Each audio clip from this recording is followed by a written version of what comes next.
If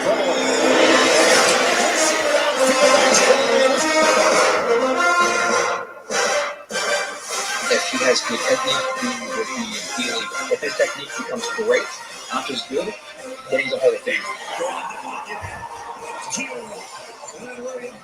Fight through contact, fight through offensive lineman, being a double team, multiple moves stacked into one, just a play of pure domination.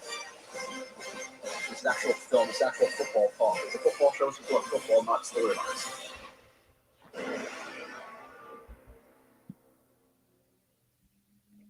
And what is up, everybody? New Wednesday show. Again, we're not changing every show to Wednesday. As I mentioned a couple of streams ago, I'm going to be doing a show on Thursday with Kyle. The next week, Wednesday show, either solo with Kyle, maybe with Marcus Coleman.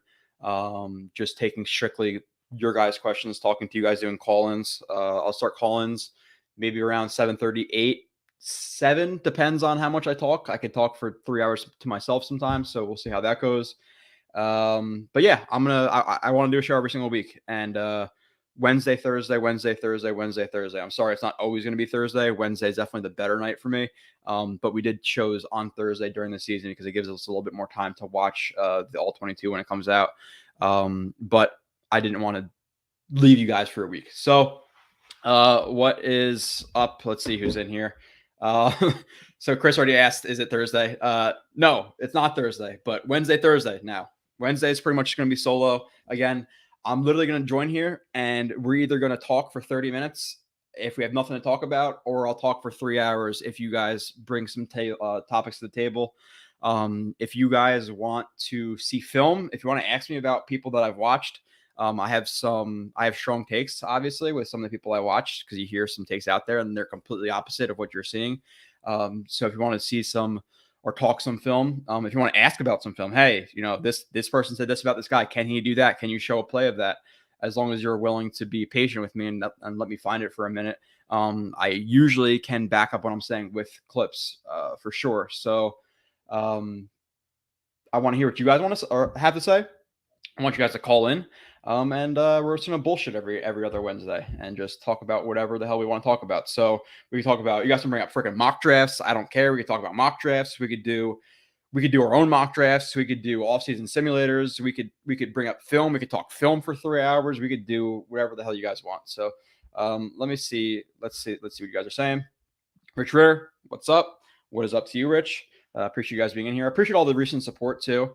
For sure, just in terms of the chats, the super chats, the overall support of my work and the show has been great, especially for the off season. It's gonna be really, really exciting talking to some of these guys, breaking down the free agents for you guys, talking about the draft guys, doing those shows. I'm already 10 deep in terms of the draft guys I've done. So I've already done Thibodeau, Aquanu, Sauce Gardner, Carl Loftus, Jermaine Johnson, Hamilton, Linderbaum, Drake London, I'm almost done with. I got one more game to watch. Treylon Burks, Neal. And then after that, I asked you guys, or I'm going to ask you guys specifically on Twitter who to do next. And I have a couple of guys keyed up. Hutchinson, Garrett Wilson, Lloyd, Dean, McDuffie, Stingley, Ojaba, like some of those guys I'm going to be so those are some of the next guys on my list that I want to talk about with you guys and do reviews for. So we're already 10 deep. Hopefully we get 15, 16 deep, and then we have a good kind of feel for the top of the draft where the Jets will be picking. And those 2 picks in the top 10, maybe they trade down a little bit, and then we still have 16 prospects. So you hope that one of those guys falls, or obviously maybe if somebody's better than the one of the 16 we got, we take them, but you still have a good feel for the top of the NFL draft. Hit free agency, and then after free agency, excuse my French, but I go balls deep into the draft guys again. So you guys are gonna get every review of everybody who joins the team this year, unless it's like some veteran minimum scrub who I can't get to. So we will hit everybody. I think last year I had like 32 reviews of players the Jets have drafted. I'm already 16 deep in terms of the draft. The Jets will sign 10 guys. They'll draft 10 guys. We'll have all of them. Can't chat long and work. Drake London, PFF loves him, and they usually lean towards wide receivers who create. Drake London, thoughts? I like him. I'm not gonna lie. And this is something I think people are hot and cold on him. No, we can do too. Maybe we could do this tonight, or maybe I could do it tomorrow night too. Let me guys know if you guys are interested in this. I'm gonna go through I'll go through my 10 guys, and I'll say whether I'm higher than consensus, at consensus, where I think the consensus is, which I'll talk about where the consensus is, or at least what I feel like it is, or if I'm below consensus. Because somebody did say last week, Joe, is there any prospects you do like? And there are prospects I do like. I don't think it's necessarily the strongest top 10 in the world, but there are guys I like. I really like Icky. I feel like I might be a little bit higher than the consensus on Drake London. People just look at him being tall, and he creates. And again, I don't know how they come up with the numbers. He creates enough separation for me for a guy who's 6'5". He's not going to move like a guy who is 5'10". He's not going to move like an Elijah Moore. But in terms of being a guy who's not even just 6'5", but a high-waisted 6'5", he gets in and out of his breaks pretty well. When he does commit to his stop steps, when he does commit to his break steps, he moves pretty well. And obviously, he has some frustrating drops that he can manipulate the stems sometimes a little bit more. His lateral agility is not the best because, again, he's 6'5". But it's not like he's a bad athlete for 6'5". Like he definitely impressed me in terms of his ability to go up and get the ball. Obviously, his ability to catch, go outside and go outside of his frame and catch the ball. His ability for yak is a little bit more impressive than you think it would be for a guy who's 6'5". His short and intermediate routes are pretty good for a guy who's 6'5". His release package is pretty solid. Like, I'm a fan of London, and I watched so far. Again, I could show you guys plays. If you guys want to see plays of these guys, let me know. The film shows are the film shows, but if that's what the people want, I'm going to talk about the film for you guys and show you some plays like I did last time we did this with Aquanu.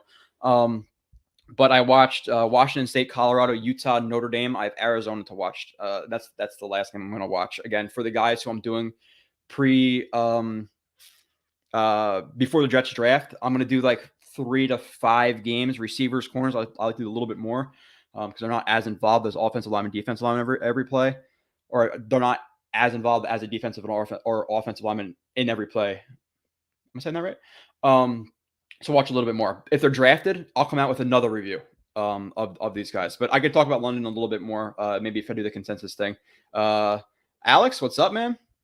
Icky London, round 1. I prefer something different at 10, Assassin. I definitely like London more than I thought I would. If they drafted London, I wouldn't be mad, but I wouldn't be jumping for joy. Like, if they draft Icky and there's a Carl Loftus there at 10, okay, now we're talking. Now we're talking because I want to hit those trenches because, again, I'm not sure the difference between London, Wilson, Traylon Burks, and maybe guys you can get in the second. And again, throw out whatever names you want to. The Bells, the Dotsons, maybe if Williams falls.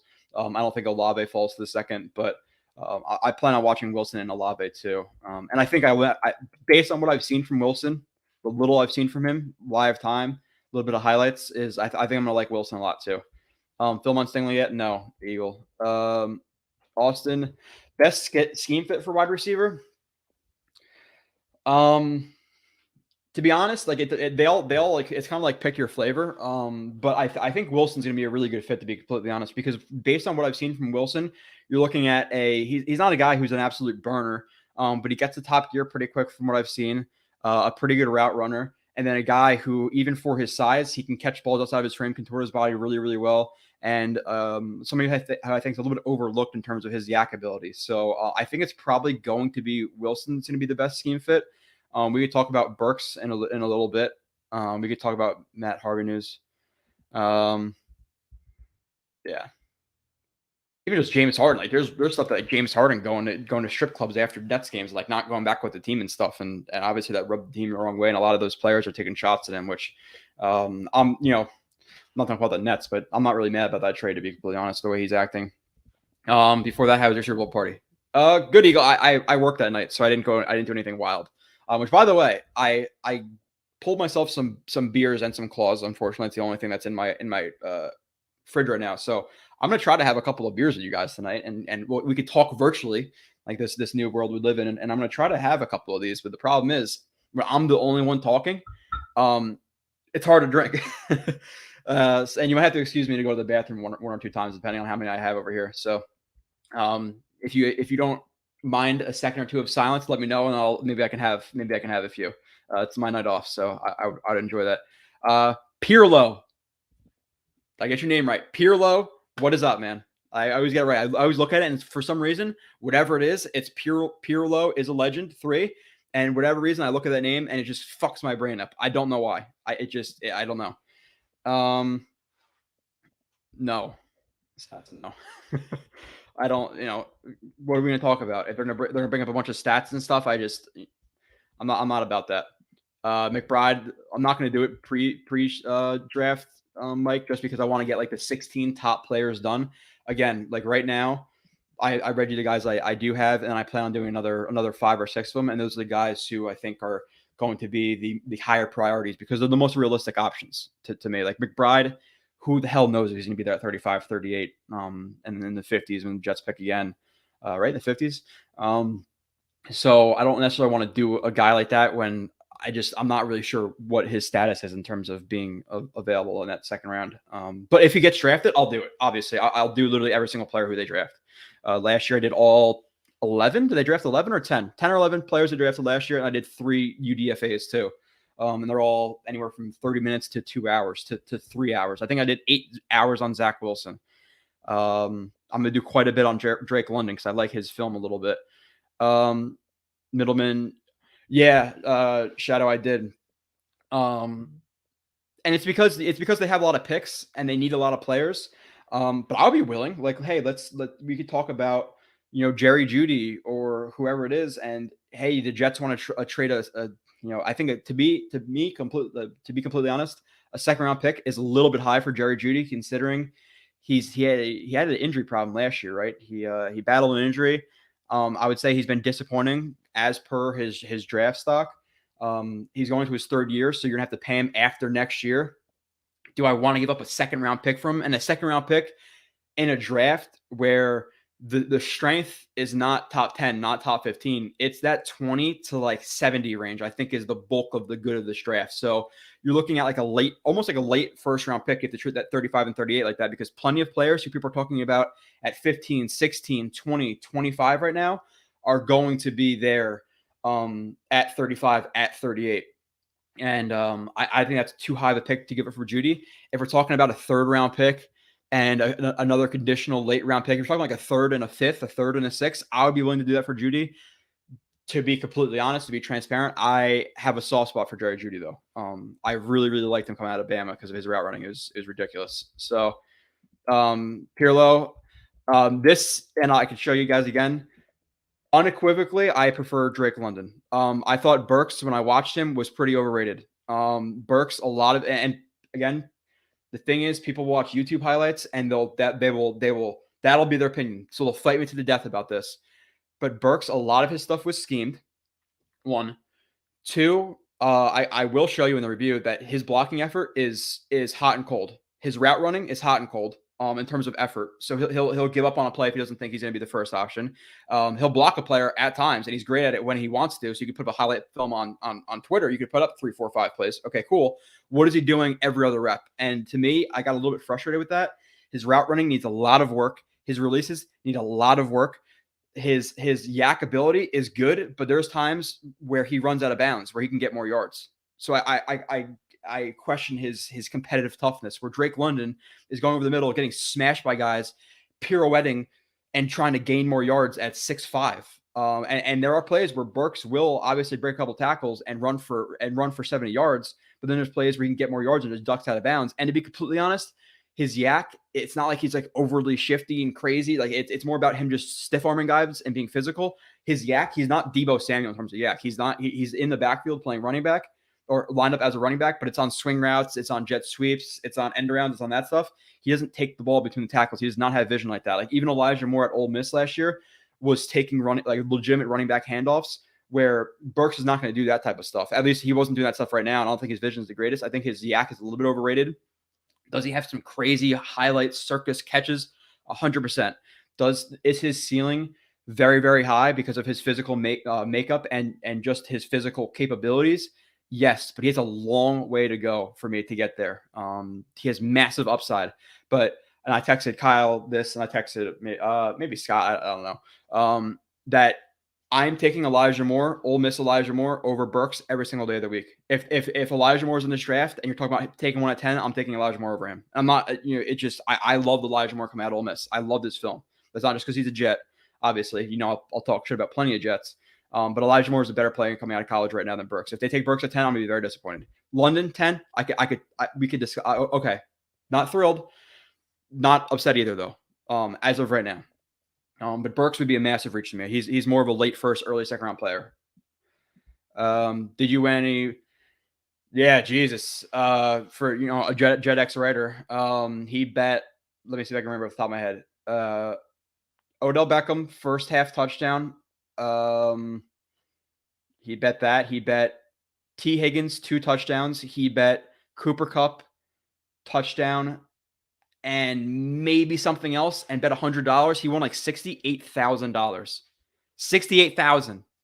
That's more than people make in 2 years. Some people, like, holy shit.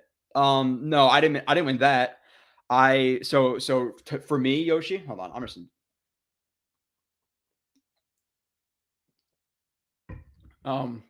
For me, Yoshi, I have DraftKings, and I had like $397 in my account, right? And I'm not necessarily a gambling addict, but at the same time, I feel confident in myself betting football. The problem is if I have money in my account after football season, I'll be sitting there and I'm not the biggest baseball guy, very casual baseball guy, but I'll be like taking a shit and be like, why can't the White Sox beat the Marlins? And I'll have no idea what I'm talking about, but I'll just bet on it. So after the season, I delete my DraftKings account, delete it. So I had $397. So I put $397 on what I thought was pretty safe, Rams winning, and parlayed that with Cooper Kupp scoring a touchdown, the same game parlay. And I won like 900, so that's cool. Who's pick for DT? Rich Ritter? I don't know exactly what you're asking for DT. Am I missing something? What's pick for DT? Like defensive tackle? I'm not sure. Rich, I'm sorry. I'm not. You have to clarify it like that. I'll be here for too long. I get off in like 15 minutes. Salmon Jets, appreciate the super chat as always. You're a big supporter. I got off in like 15 minutes. Any thoughts on the Matt Harvey news? Powder rooms and NY parties. Young rookies becoming billionaires. It doesn't help, Obviously, he's talking about you guys doing coke. Yeah, no, that shit happens. Like, look at just watch the Michael Jordan documentary. In terms of like how they were partying in his rookie year and at North Carolina and all this stuff. Like, it's real. Like, you go to these parties and a lot of the coke is the party drugs. So or even not even just coke, but whatever it may be. You get in the wrong crowd. You're talking about mushrooms and LSD. You're talking about just drinking too much. There's plenty of things that can go wrong, and this is why like you have to have a certain mental makeup, and this is why certain people aren't made for New York. Not just because of the pressure that you're necessarily under, but you're going to a lot of these places, and let's just say the nightlife can be a little bit more enhanced in NYC. There's guys with more money. There's guys who are going to be free with their coke. Like, hey, just take it. There's a freaking whole pile of it. Now, could it be a little bit overstated? Are there clubs in Cincinnati? Are there clubs, in Kansas City? Yeah, sure. But in New York, it's definitely amped up a little bit. And becoming millionaires at 19, 20, 21 years old. I'm 29 now. I had a birthday a couple weeks ago, and I would be fine with it now. If I had $20 million at, maybe not 20, that's kind of a high contract. Let's just say $8 million at 20 years old, 21 years old. I'm not sure how I would handle myself. I know I wouldn't pull a Henry Ruggs and go 100 and something and kill somebody, but could I be out too late some nights? Could I pull Sam Darnold and catch mono at a club or something? Yeah, probably. But it's something you want to be mindful of when you're drafting somebody, and want to be mindful of when you're trading for somebody too. Like, look at Calvin Ridley. That's one of the sticking points in terms of talking about him. If he can't handle the pressure, and again, I can't get in his head. I don't know exactly what's going on mentally.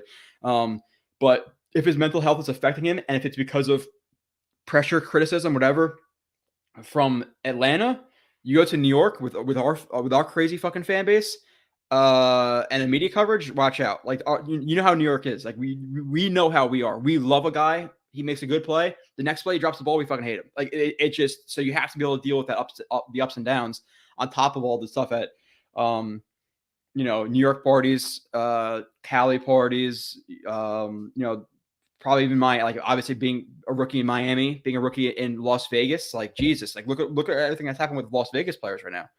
DUWIs, all this stuff. It's not great. So I appreciate the super chat, Salmon. Salmon. I don't know how you guys say it. I don't even know how I say it, to be completely honest. But I appreciate that a lot. Thank you. Trust me, you want the film. Yeah, I can show you some stuff. I can show you some breaks from London that you would not think he could break like that at 6'5", and he can work on his breaks in terms of committing, getting chest over knee on some of his breaks. But I was definitely impressed. Like his feet are quicker than I thought they would be. He doesn't have the best top end speed, and yeah, you want obviously top end speed. But he's a guy who can go over the middle. He's a guy who can get some yak. He has some drops, but he has some crazy catches outside of his frame. I was definitely not necessarily a hater on it. Like I was like, okay, he's just a vertical threat type guy. Just watching him, this is why it's important to watch. But after watching him, like, okay, he could do a little bit of everything. Went over the middle, etc. Runs a full route tree where Burks really didn't. And I get the intrigue of Burks of him being able to get yak and all this stuff and be that Debo for the Jets. It's a large leap to make. I think Drake London's a much more polished receiver. But I might end up liking Garrett Wilson more than all of them based on what I've watched. Am I still taking one of them at 10 right now? I can't justify that, but I wouldn't be mad with Drake London. Let's see. Antos right now. I want some combination of Ickham. Yeah, Antos. I'm pretty in line with that. Obviously, are we saying that a guy in Thibodeau or a guy in Hutchinson is not going to be there at 4? Okay. Obviously, if they're there, then we're talking. I like Icky a lot. I do. So him at 4, I'm down with it. He's my third guy after Hutchinson and Thibodeau to be selected there for the Jets. If he's not there, if all three of those guys aren't there, it's a very long discussion. But then past that, okay, you have Icky. I wouldn't say grab double dip on offensive line and grab another one at 10 just because Icky's probably going to play right guard in my opinion his rookie year. And then if you're getting rid of Linderbaum, okay, now you're trading McGovern, you're cutting McGovern. You're talking about a guy who's an average-ish type center, maybe a little bit higher some games, maybe a little bit lower, maybe some games just average. Now we're talking about getting rid of him. So you're kind of replacing a decent player with another player. Like, let's fill some holes that, players we don't have. And now, even if you do that, another thing to consider is Becton, really his second year going into next year. Obviously his third year, but second year in terms of playing. AVT, second year. Linderbaum, rookie year. Icky, rookie year. Do I want 4 rookies on the offense or 4 first, second year players on the offensive line to protect Zach Wilson? No, you need some vets there. But then past that, if it is one of the edge rushers at 4, could I justify Linderbaum at 10? Yes, I'm not in love with the pick at 10 to be completely honest. I like him. I don't love him. I don't love him like some other people. Slam dunk center, going to be great. I'm not there with him. I do like him though. But he's and people say, "Oh, play him at guard." He's not playing guard. He's not big enough. He's not strong enough to play guard. You have to have a certain level of strength to play guard as well. Center. The reason you don't necessarily always have to be the strongest guy is because you're typically getting a lot of assistance from guards. You're not necessarily always going to be heads up with guys. Where guards, you have to take on that D tackle alone plenty of times just based on how schemes work. And Linderbaum is not strong enough for that. But he's not some slam dunk guy. He needs some technical work too. He's not some slam dunk technical guy. But past that, Sauce at 10, depending on how the board is, depending on what they get at 4. I love Sauce Gardner. I honestly don't think he's gonna be there at 10. And then Karlaftis, I talked about it last week with Kyle. Because Jermaine Johnson's rising, now Karlaftis is getting pushed down because a guy can't rise without pushing another guy down. It's like you're kind of, you're in the ocean, one guy's head's getting dunked under to raise one up. That's kind of how I think about it. Just because Karlaftis is not the best athlete, and he's not even a bad athlete for 275. I like him more than Johnson right now. Johnson's getting way overhyped because of the Senior Bowl to me. I think at first I was like, okay, I watched that guy. I watched him versus Icky or Neal. I forget what game I watched, and he was kind of they crossed paths. I was like, oh, I like him. At that point, he was like a late first, early second. I was like, okay, I think he could be like a mid-teens, late or early 20s player. But he is not some slam dunk technical athletic freak. Like he's a very solid athlete. He's very good burst. His ankle flexibility is good.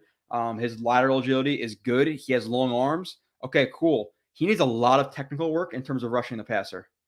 That is for sure. So, yeah, I prefer Karlaftis over Johnson right now, but Johnson has a higher ceiling because of athletic upside, which is good, not great. But Karlaftis is plenty burst. He has plenty of burst. He has plenty of top end speed. He has plenty of power, much more power than Johnson, much more power than any of these guys. Really, I have to watch Hutchinson still. Does he have as much bend? No, not necessarily. But he also has the cleanest technique out of any guy in the draft who I watched so far. Again, preface it by saying I still have to watch Hutchinson, but his technique is amazing. At times, I can pull up plays of his technique being great. Like, you don't have to be most bendy if you're going to win, clean up the arc. You know, the reason you need to have bend if you're not beating guys cleanly up the arc. But if you're going to beat them so cleanly, you don't even need your bend. Okay, cool. Obviously, it's not going to happen that much in the NFL because guys have better technique. But Donald Fowler's a free agent. Yeah, he's been rumored for the Jets forever. Eagle. Could I see it happening? Yeah, I could. See, I'm never get to the topics, which is fine because I'm literally this is the bullshit with you guys. I'm literally just talking to a computer, bullshitting with you guys. I have topics ready to go if nobody's willing to talk. But other than that, you guys are really supportive. You guys definitely chat a lot. And I will say I've seen some other chats, and I think our chat is the most educated chat because other chats I see them like, what are these people saying? But it's because nobody will call them out on some of their takes, and people just like to fucking throw out crazy takes. I'm like, what the hell are you guys talking about? But yeah, Dante Fowler, I could see him being like a if they bring him in for, I don't know what the price would be. I don't know what his last year was like, but $7-8 million, as an edge rusher. And if they draft the guy, great, let him develop behind him or play him, sparingly, especially because the Jets have like almost a 60-40 rotation, which is crazy. But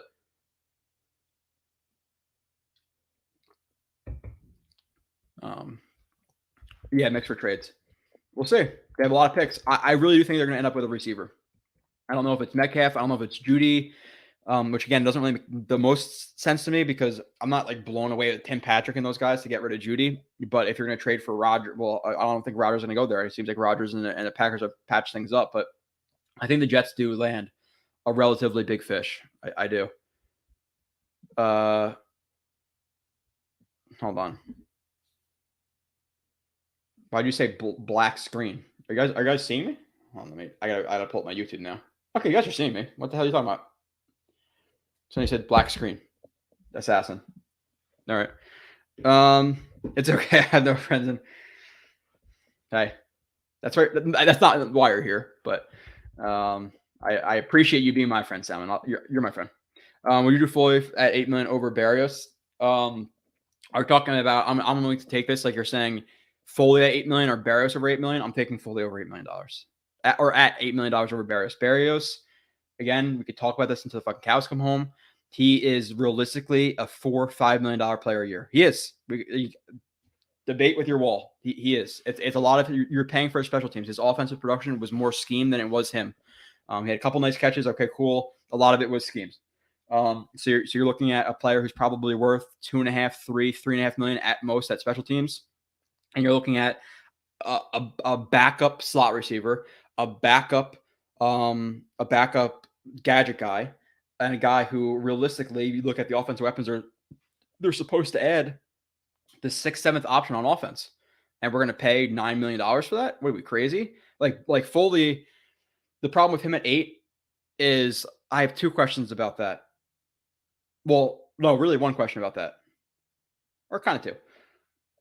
1, he's a 2-gap player. He's not supposed to be single gapping like he was last year. So if the Jets bring him back for that price, are they willing to 2-gap him and run hybrid schemes instead of them just running strict 4-3 penetrating front? Because Bill Belichick is famous for those hybrid fronts where one side of the line will 1 gap, one side of the line will 2-gap, one guy will 2-gap, the other 3 will 1-gap.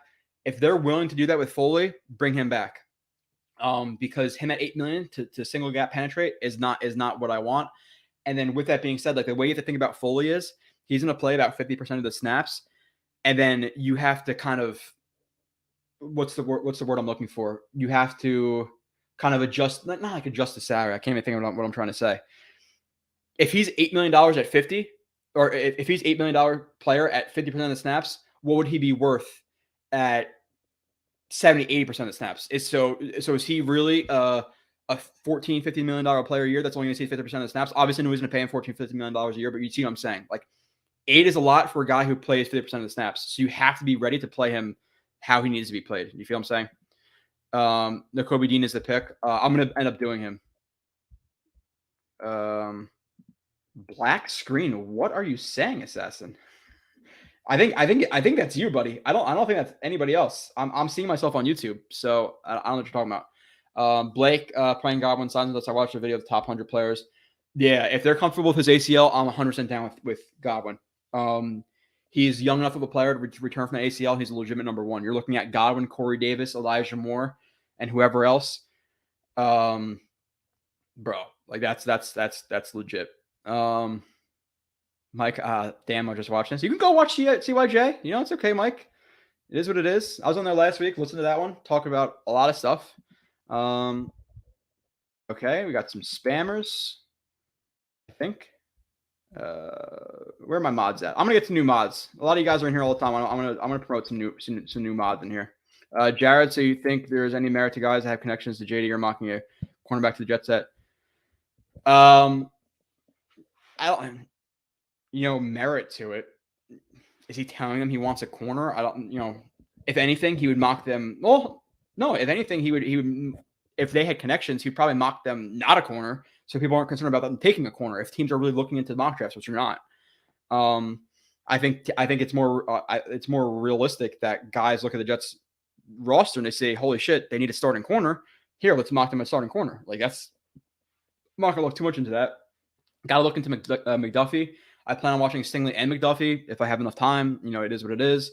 I'd much rather have Gardner than both those guys, but Stingley's not my flavor, just in terms of him being productive, like his best year being 3 years ago now, and injury problems. I'm not really about it, but I got to see McDuffie. McDuffie, I've seen Daniel Jeremiah have him as high as, whatever to the Jets, and then other people have him in the second round. So what's that about? Joe, I feel like Olave, Mechie, Williamson are. Yeah, no, I agree with you. That's what I'm saying. Like if those guys are going to be there, which I don't necessarily think. I don't think Olave will be. I don't think Olave will be, and Williamson, I'm not 100% sure. But even Dotson, like, is the difference good enough between those guys and the first tier of receivers to grab one at 10 over a Kenyon Green, over a Carl Loftus, over a Tyler Linderbaum, over Devin Lloyd or Nakobe Dean? That's what we're looking at. And again, so far I watched the two of the top three, maybe the top four, because a lot of people think Olave deserves to be in there too. One of the top three in Burks, I am much more willing to take Elijah Moore over him in terms of his college film. Elijah Moore, every other player, holy shit, this guy is fucking good. Excuse my French. It just is what it is. That's what we're doing tonight. Myself. And the beers are gonna be flowing, which again, you're gonna have to excuse the 3 seconds or whatever of dead time. And I'm gonna have to take a piss eventually. So you guys are gonna deal with it. But I know you guys are supportive enough where you're not gonna care. So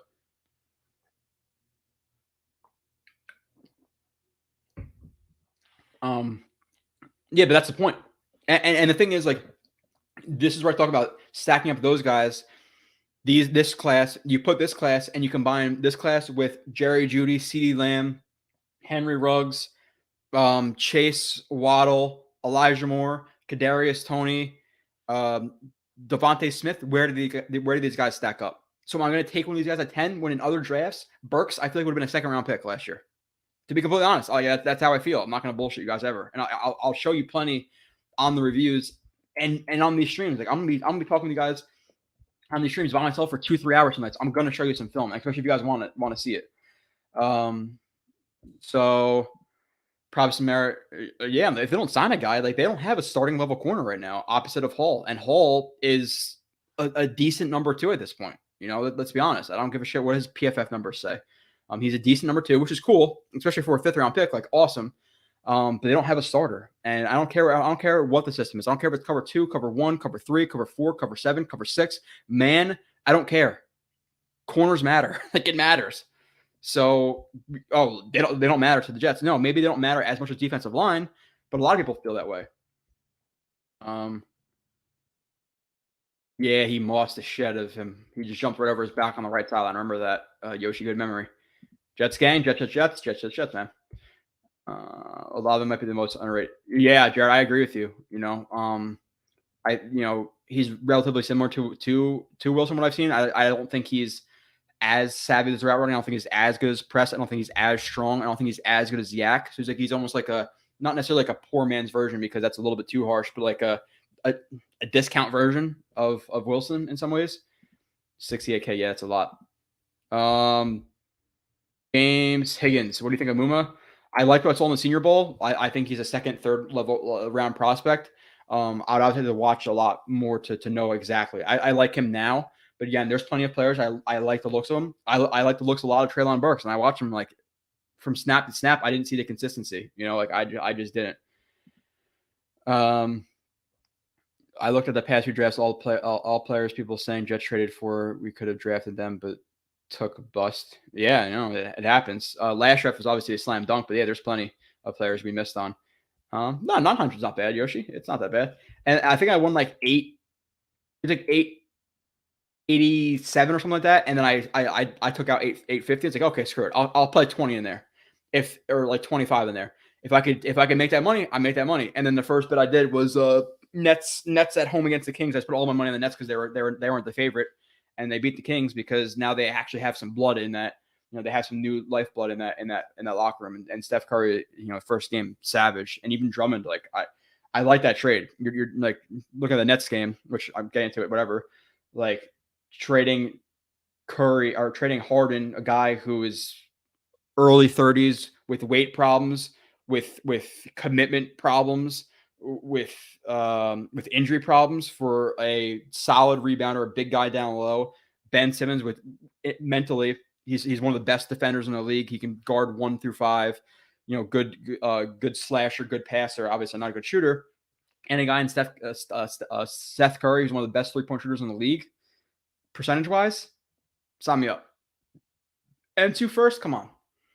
For Harden's bum ass. Like if you're a Nets fan, you watch that Kings game. If you're just a fan of sports in general, the guy would not move on defense. I'm talking about standing at the elbow and not moving. And it was the most frustrating thing in the world. So he is one of the most soft pieces of shit I've ever watched. I'm sorry. It is what it is. Like, he's not, I'm saying he's a piece of shit in real life. In terms of basketball player giving effort, or football players giving effort or anything, you're getting paid millions of dollars. I get something's wrong. You're injured. Okay. Don't go on the damn court. But you're getting paid millions of dollars, and you're not going to walk to guard a guy on a 3-point line. Like, you're not going to block as a receiver. You're not going, you're going to loaf it on a play like Wilkerson. I can't deal with that shit. I can't. It drives me crazy. And I watch him like, nope, get rid of him. Out. Joe, what's up, my guy? I want to know. What's up, Taylor? I want to know what your thoughts on how the wide receiver position would work.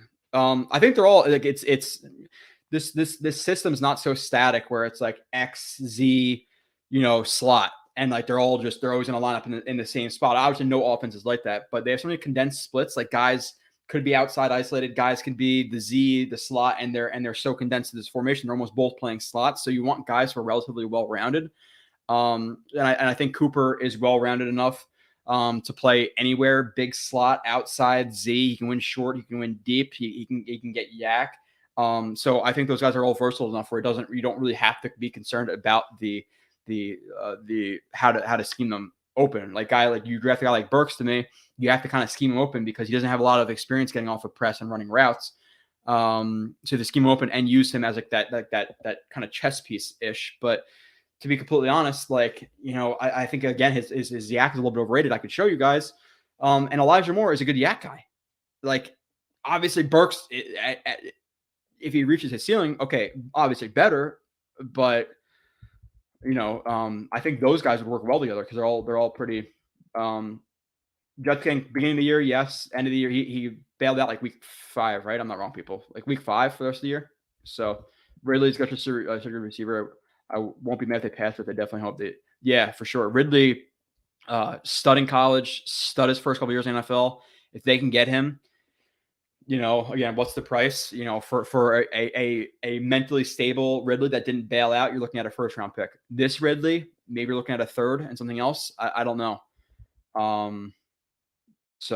But in terms of like the best options, the best receiver out there, obviously if Metcalf's available, he's probably number 1. Ridley's probably number 2. Ridley's an absolute savage, and he's 25 years old. So it's like that fine line though. Like, what's going on? Like Sam asked before. if he's not mentally stable, he's having problems in Atlanta. What's to say whatever those problems are they not going to just get worse in New York? I don't know. And you can't have guys bailing on the team when you're trying to compete. It's not a good look for the GM, especially a GM who needs to surround a rookie quarterback. Chris, let's go. What's up, Chris? Yeah, we'll say. I know he's like a second, third round guy. We'll talk about him after if he gets drafted by the Jets. If we can't get Cooper, Jets can't sign players in free agency. If we get Cooper, that's not true. They have about $40-ish million to spend after cuts.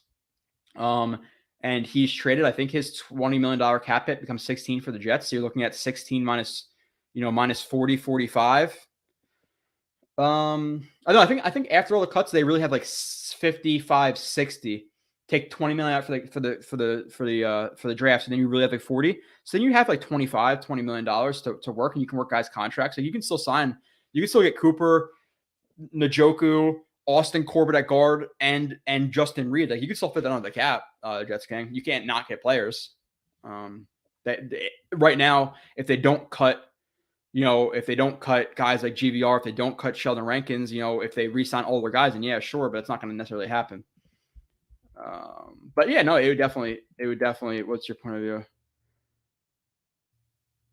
I don't know. I don't read his articles, or I don't follow him. I don't know. What do you say?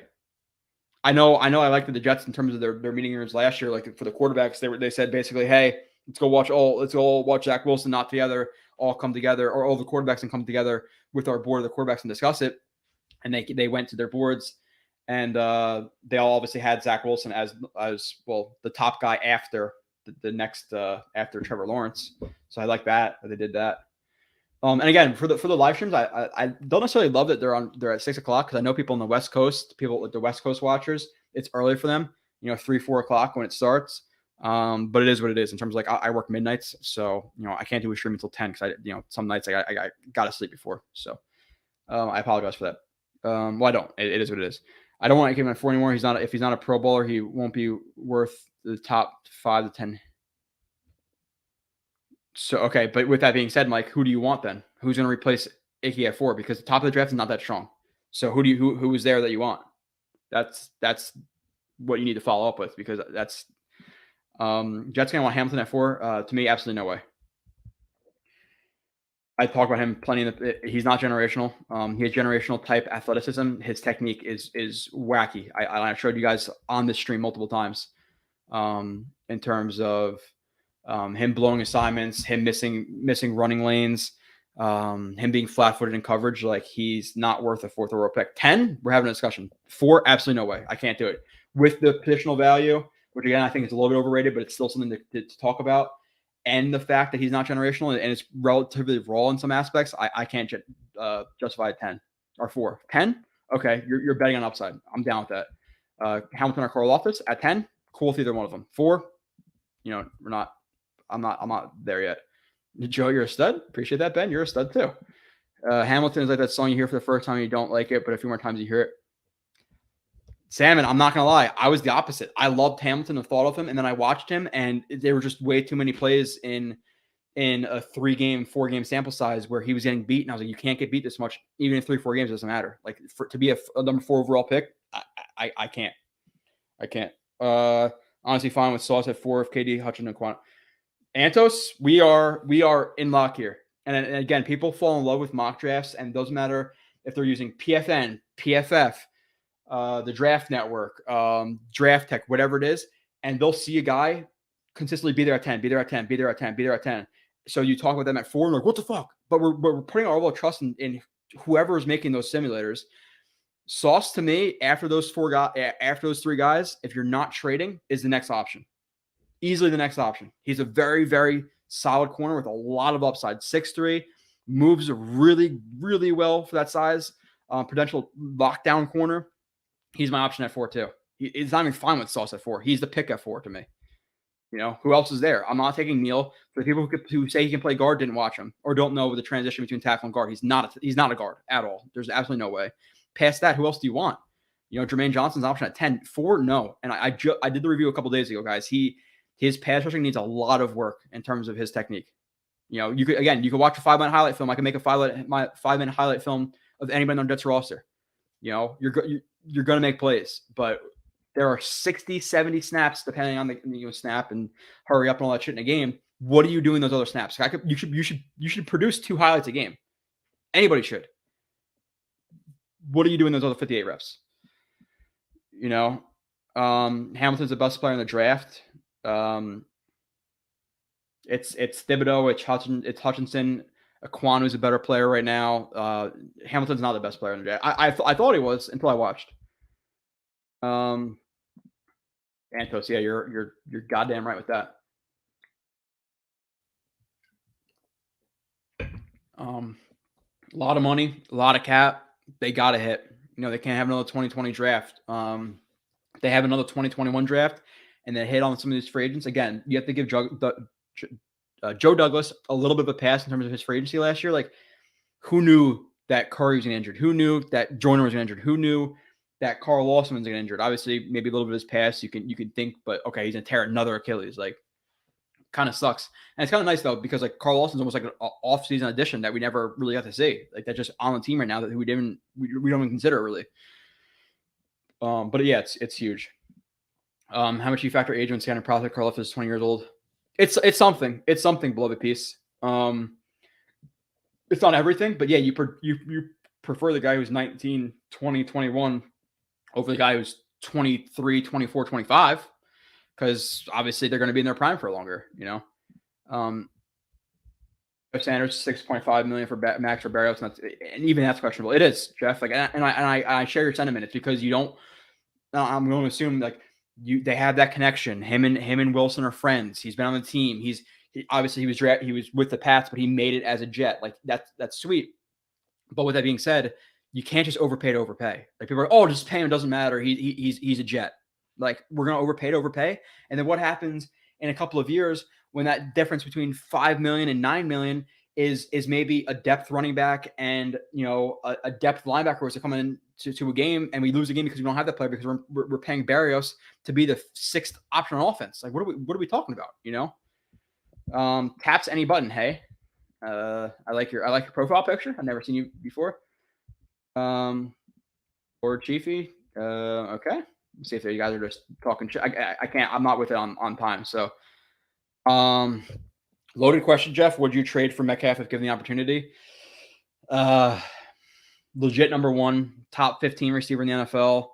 Down year. Russell Wilson also had a down year. Obviously, they correlate. The thing is, you're going to have to trade probably 10 for him, and you're going to have to pay him 25. No, maybe not 25. 20. Let's just say 20 to 25. Make a safe range, $1 million a year. It's a lot of money, But with that being said, okay, if you're investing 10 in a receiver, what are you paying him a year? Like, I'm not always great with the numbers with cap space. But like, let's say like $8 million a year. So you're looking at paying an extra $17 million a year. $15, $17 million a year. Plus investing that pick. I think you look into it for sure. I'm on the fence with 10, but Metcalf, you're looking at a legit number. Everyone wants number 1 at 10 with the receiver. Metcalf, you pray that any one of these guys can be what he is. Yak, obviously vertical guy. Not the best route runner, all that stuff, but just in terms of him being a deep threat and being a guy you can scheme and get the ball, and he can run for some yak. Like, you're looking at a legit threat, legit number 1, a legit top 15-ish receiver. I'm on the fence. I don't really have a strong.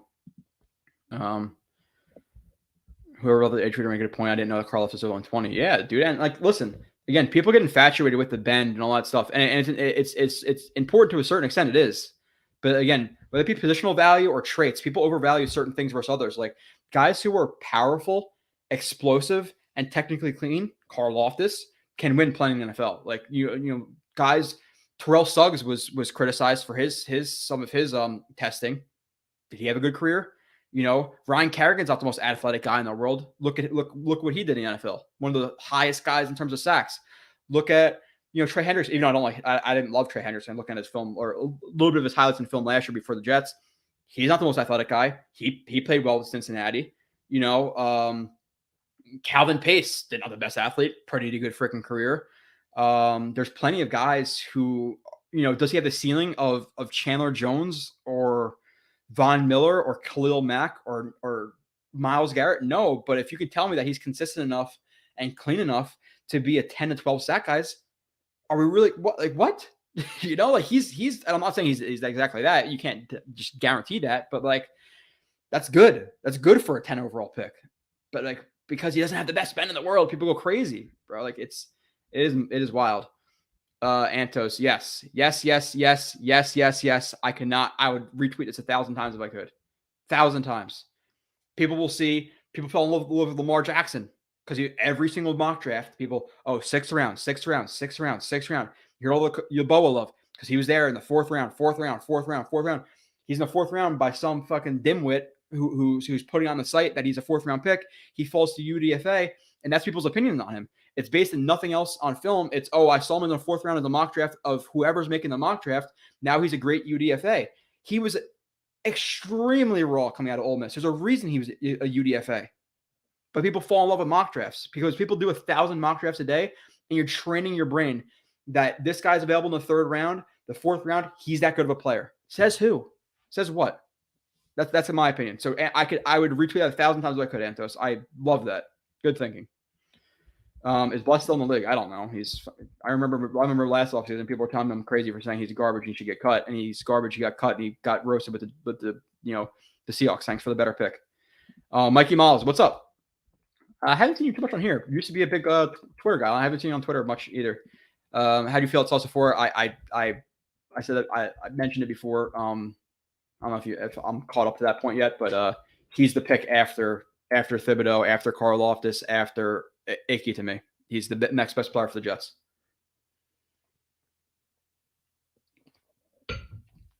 It's my new. Yeah, it's a good show. Talking about Karate Kid, the new one. Oh, is it called Karate Kid? It's not called Karate Kid. It's called Eagle Fang? No, it's not called Eagle Fang either. What the hell is the show called? I forget what the show is called. Whatever it is with the people from Karate Kid. It's cheesy, but it's worth the watch. Nets robbed the Sixers. Yeah, I'm not gonna say they robbed the Sixers Jets game, and I'll talk about anything. You guys want to talk about freaking anything? I'll talk about it. But in terms of basketball, I'm not gonna hate on basketball a ton. But yeah, it's not. I'm not gonna say they robbed them, but they definitely made out. I'm cool with that trade. I think I would do that even. The way that Harden's playing this year. Look how many games he has 9, 10, 11 turnovers. There's not giving any effort on defense. It's not like he's some stud. Or not this year. Definitely not this year. So you're banking on him being what he was a couple of years ago, even last year. How?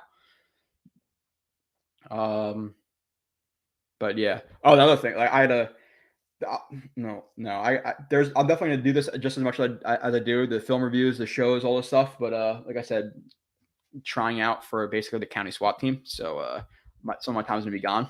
Definitely, because that's a lot of training. I have to do almost every other week. I have to do hours and hours and hours of training. And there's weeks I have to go away to do training. So I'll update you guys though. Again, I don't really. It's hard with my job to do. I don't work a 9 to 5, so to do every single night consistently at this time, it's going to be hard sometimes. There's been some times where I can't do the show because I'm called out or whatever. But you guys are supportive enough. You see the Hollywood Brown retirement rumors? I did not. Why do he retire though?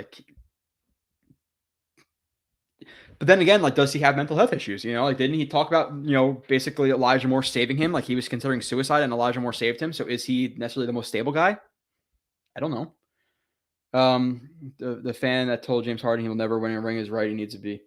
Yeah, bro. He's the guy soft to sell. I don't think his footwork's ever gonna fix because it's. Can you fix it? Yes, I think footwork's really hard to fix. You saw Josh Allen fix his stride.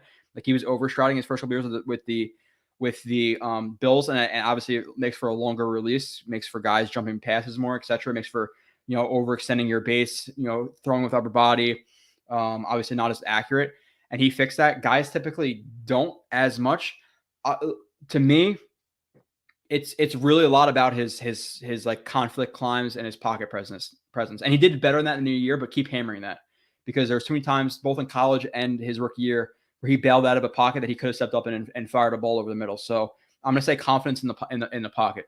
That would be my answer. And you could fix, like, there are things with him in terms of his mechanics I've talked about plenty. Like, in terms of, you still have some overstride.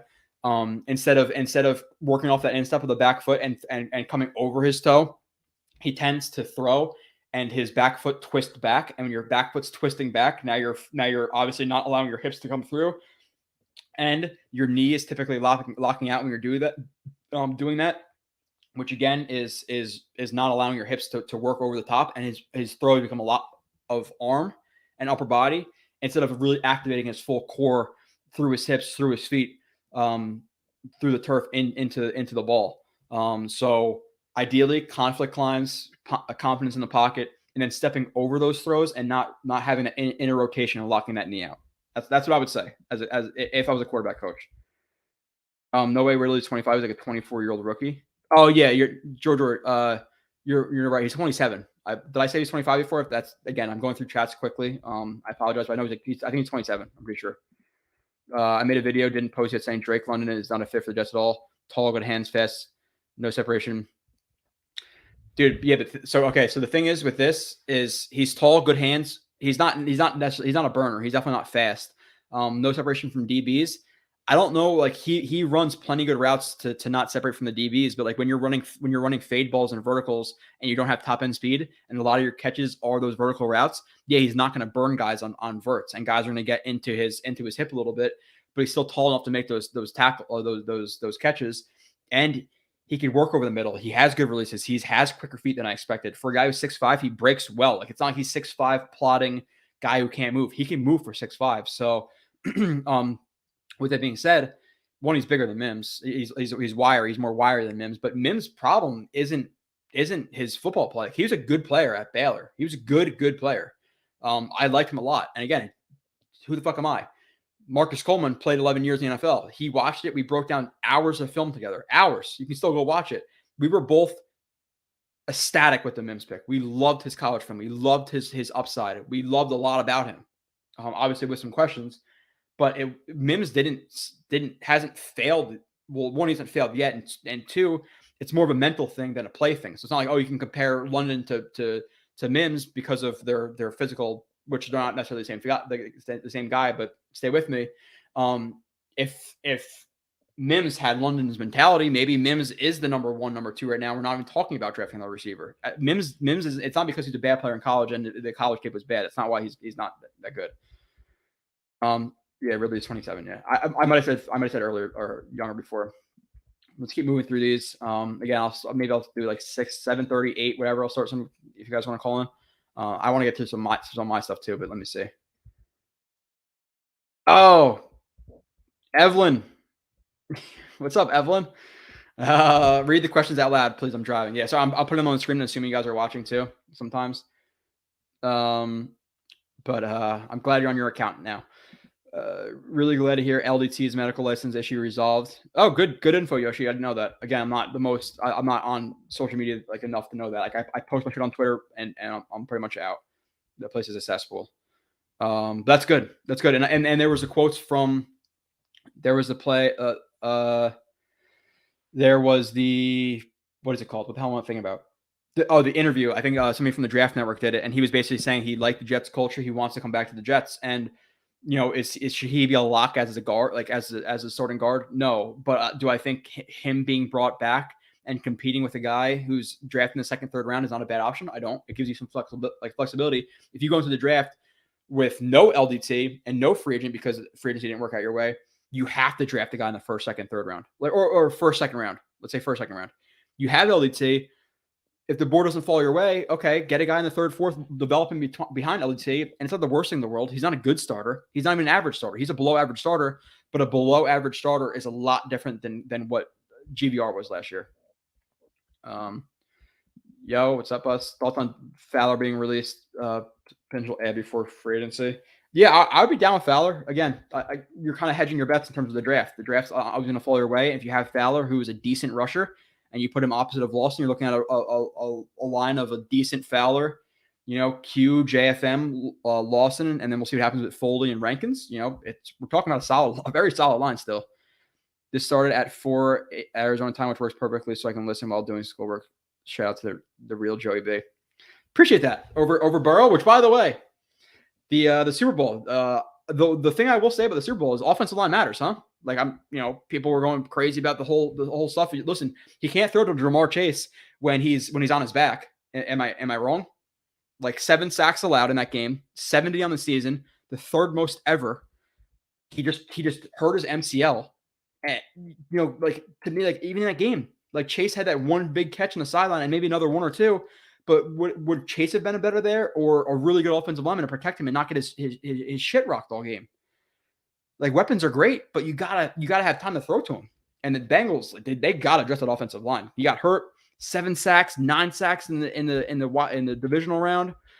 Wild. But that game was crazy, right? Like it was good. Again, the Burrow thing, needs an offensive line. I would say that again matters to me. But there was some frustrating stuff to me. McVay continued to try to run the ball was a little bit frustrating. The refs were a little bit frustrating. Like the one hold, on Ramsey in the end zone, that should have been called to me. The throw where T. Higgins literally ripped his face mask and caught that long touchdown first play of the second half was frustrating. The next drive, Donald pushes Burrow out of bounds legally, and there's literally 2 guys who basically punch him in the face, and there's no flag for them. Like, what are you guys doing? That was a little bit frustrating.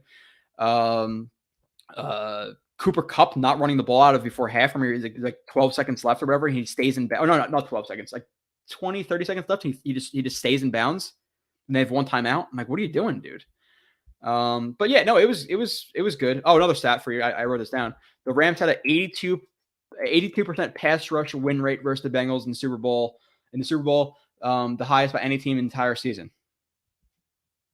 Okay, again, you're getting rushed. You have Iron Donald in your face. Good luck throwing the Burrow to Jamar Chase. That's just my opinion. Chase is great, but it's kind of discussion of him versus Sewell. Now, when he's coming out, do we think he was going to be what he is? No. So we have to take take it back to the argument of, okay, well, Sewell might have made a bigger impact. People think I'm crazy for saying that because all the stats and stuff, and he's like the sexy player, but Burrow got brutalized this whole season in terms of getting sacked. You're going to get hurt. He just tore his ACL. Now his MCL's hurt. Good luck. And other than that, the only thing of the Super Bowl is it's pretty apparent that Ramsey lost a step to me. Buck game got burned plenty of times. This game got burned plenty of times. Like Ramsey's definitely not like upper tier number. Like he's still number 1, but he's not like best player, best corner in the league anymore. Not to me. Wild card pick, then grab a D tackle. Okay. Why did Vincent come out half the time? He's too core. Oh, look at that. That's good. The whole hanging upside down thing was super. I saw a lot of funny memes about that. The whole hanging upside down thing, rapping, like what was the point of that? And like people at the halftime show, they're either gonna love it or hate it. Like if you like that type of rap, like if you're like an 80s, 90s kid, like you're gonna like it. If you don't like rap, you're not gonna like it. Like it's as simple as that. Like I'd rather watch that than Shakira. Well, minus some of the other upsides of watching Shakira and Jennifer Lopez, their music, I couldn't give 2 shits less about them. They're not the worst to watch, but yeah, it is what it is. Some of the Super Bowls, some of them suck, but that was fine with me. I like Eminem, I like 50 Cent, I like all music. I like rap, I like country, I like alternative, I like rock, I like everything, minus some like really really intense rap. Or like really, really intense, like screamo, heavy metal, pig squeal type stuff. I can't do that stuff, but overall I like a lot. That's all corner sauce and Karloftis. Dude, I would sign up for that right now. If you, I would sign up for it. If you're saying sauce at 4, Karloftis, obviously depending on how the board broke, that's not a bad get at 4 and 10. My Lawrence, McBride and a safety, yeah. And they need a wide receiver. In this scenario, in terms of Sauce, Karloftis, McBride, safety, I would very, very much be hoping that they added a guard in free agency, another safety. That's the 2 things they really, really need, and the receiver. So receiver, guard, safety, because they need 2 safeties. People just look at that safety like, oh, they need 1. What? They literally have Ashton Davis on the team, and that's it. So unless you're comfortable with him starting, okay, yeah, grab 1. That's fine. Why not Linderbaum at 4? Everybody talks about Icky there. Icky's never played right guard and has some other questions. Linderbaum is best center prospect in a long time. and center is more important than guard. One, because we already have a center. Two, Linderbaum to me, again, a little bit overrated. I like him, but he's not some lock slam dunk center. He's just not. Watch review when it comes out. Hopefully you're a subscriber. If not, watch the shortened version. You'll see plenty. He has some technical work to do in terms of his feet crossing at the line. He's not the strongest guy. Like, he's going to struggle with big D tackles. He's 290, 295. And his wrestling background helps him in terms of like maintaining contact with some guys, but he's not powerful. So he's not a slam dunk to me. And when's the last time a centers got taken in the top 10? And I know we're talking about the draft in terms of like the positional value, all that stuff. I can't even think the last time the center's been taken in the top 10. When's the last time? Somebody tell me. I don't know.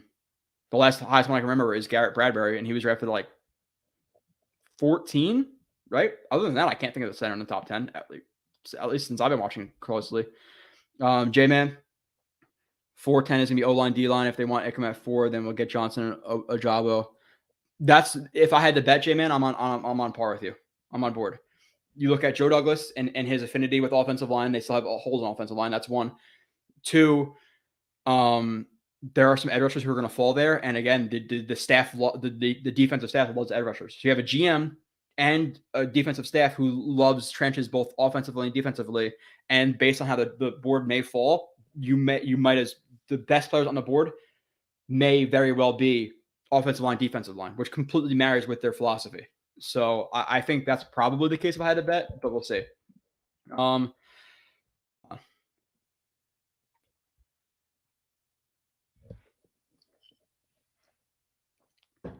Mike, I prefer they trade down from 4 ideally, but if they pick at 4, either Karlaftis or Gardner or Ickham.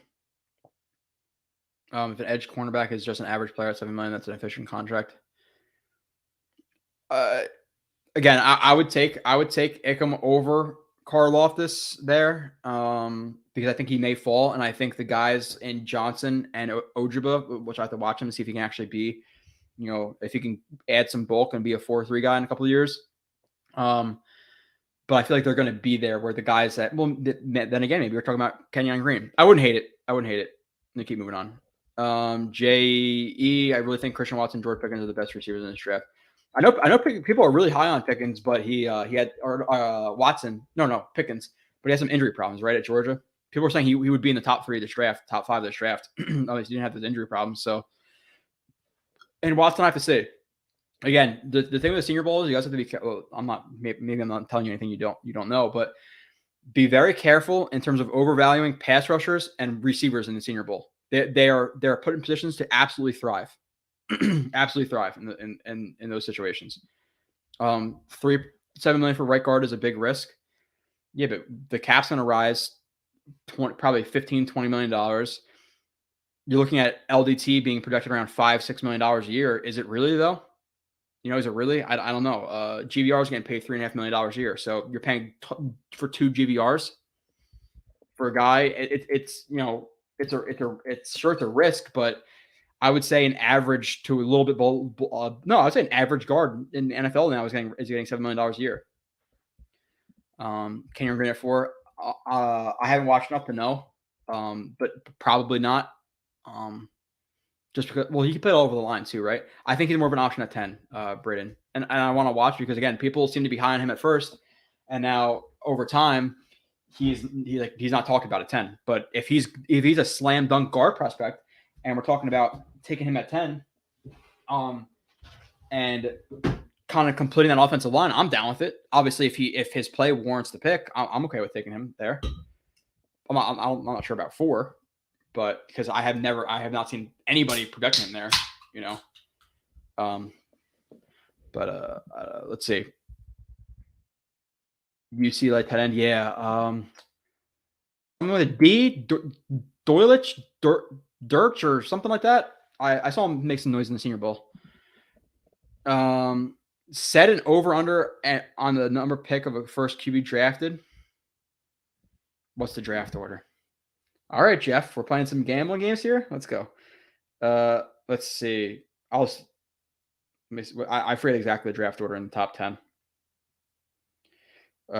Jags, Lions, no.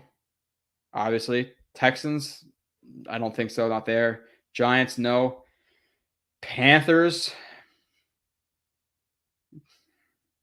it's so unpredictable. It's so freaking unpredictable every year.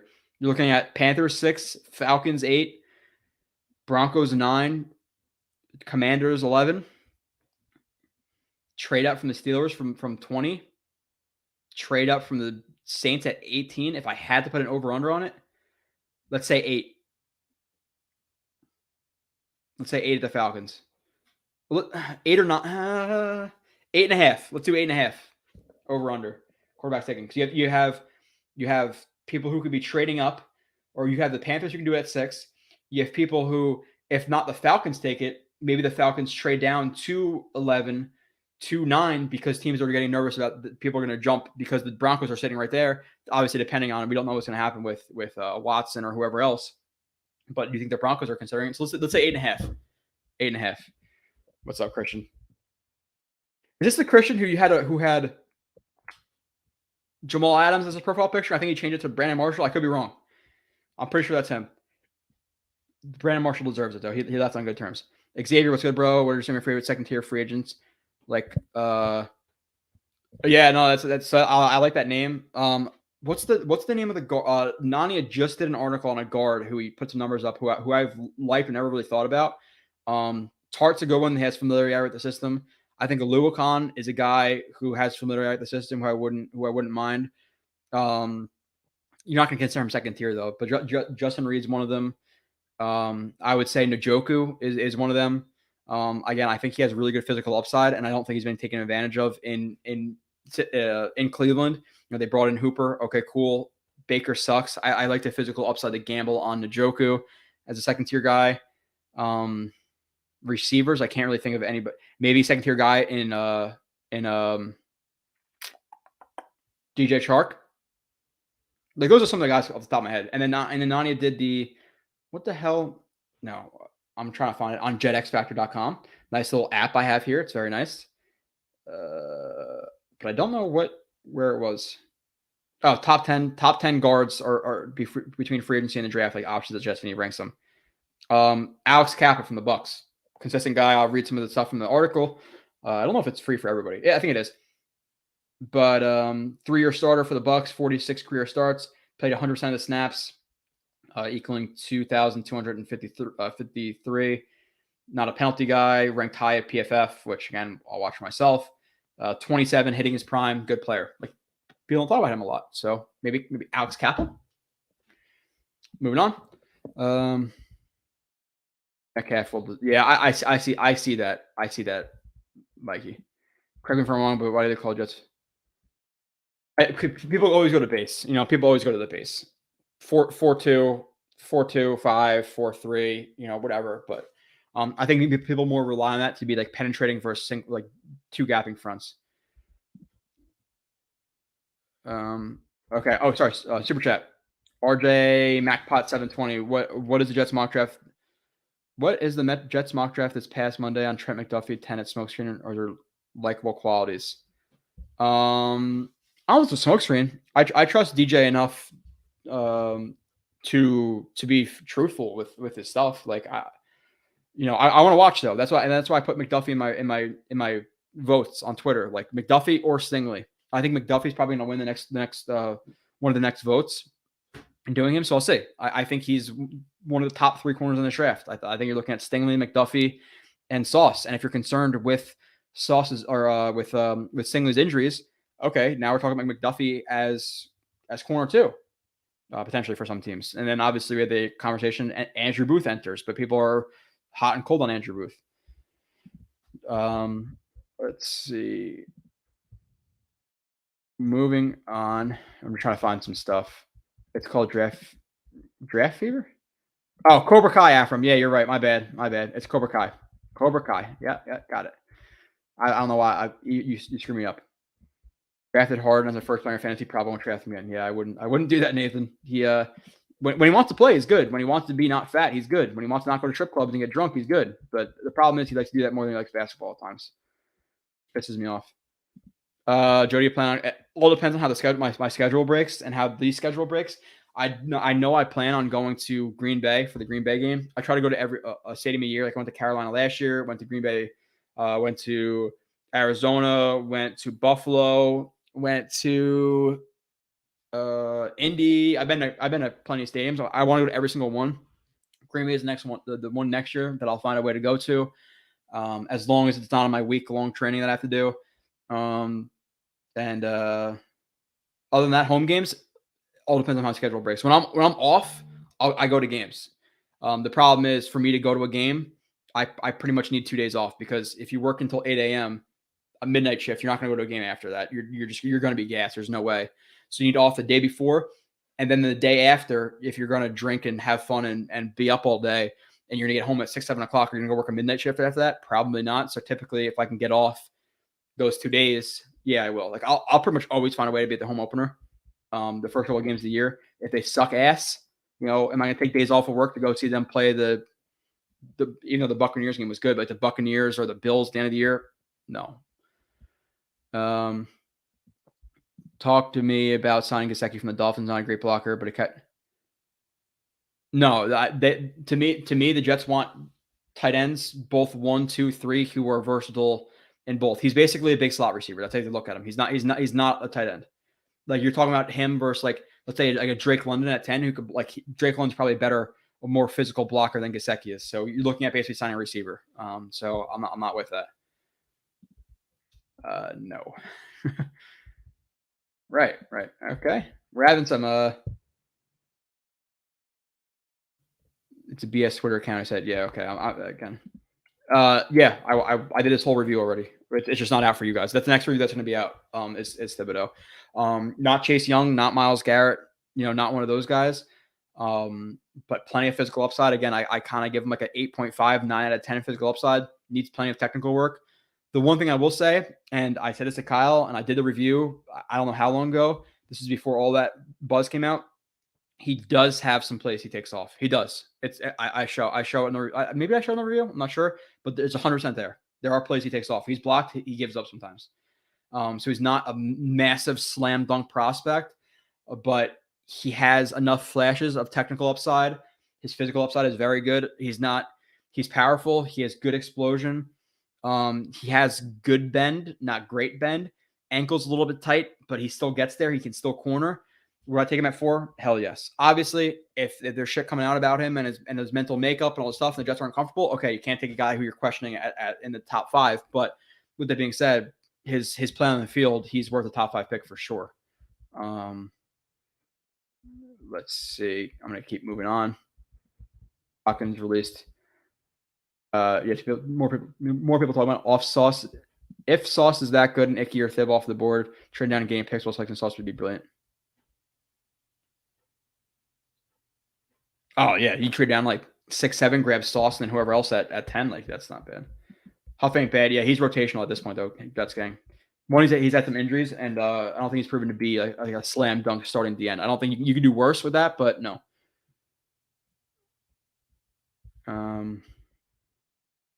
Jets Florida. No, I didn't. A lot of people asked him last week. Again, he's like, what, the 5th, 6th, 7th defensive end in the draft right now, so I'm not early enough to watch him. From what I've seen, I like him. Like, obviously, killed it in the Senior Bowl and that stuff in the game, which is better than practices. So he definitely is a second or third, or probably one of the most impressive guys at the Senior Bowl. Melvin, if he wants $9 million, hell yeah, probably. If he wants 5, 6, and is going to be realistic, then I don't think so. I think they get him. Donald, yeah. Once they hit Donald in the face on the sideline, he like blew up the next play. Like he was, yeah. Again, the guy's an absolute savage. He just is. DeRosa saturated against the Cook Sacks and Chiefs.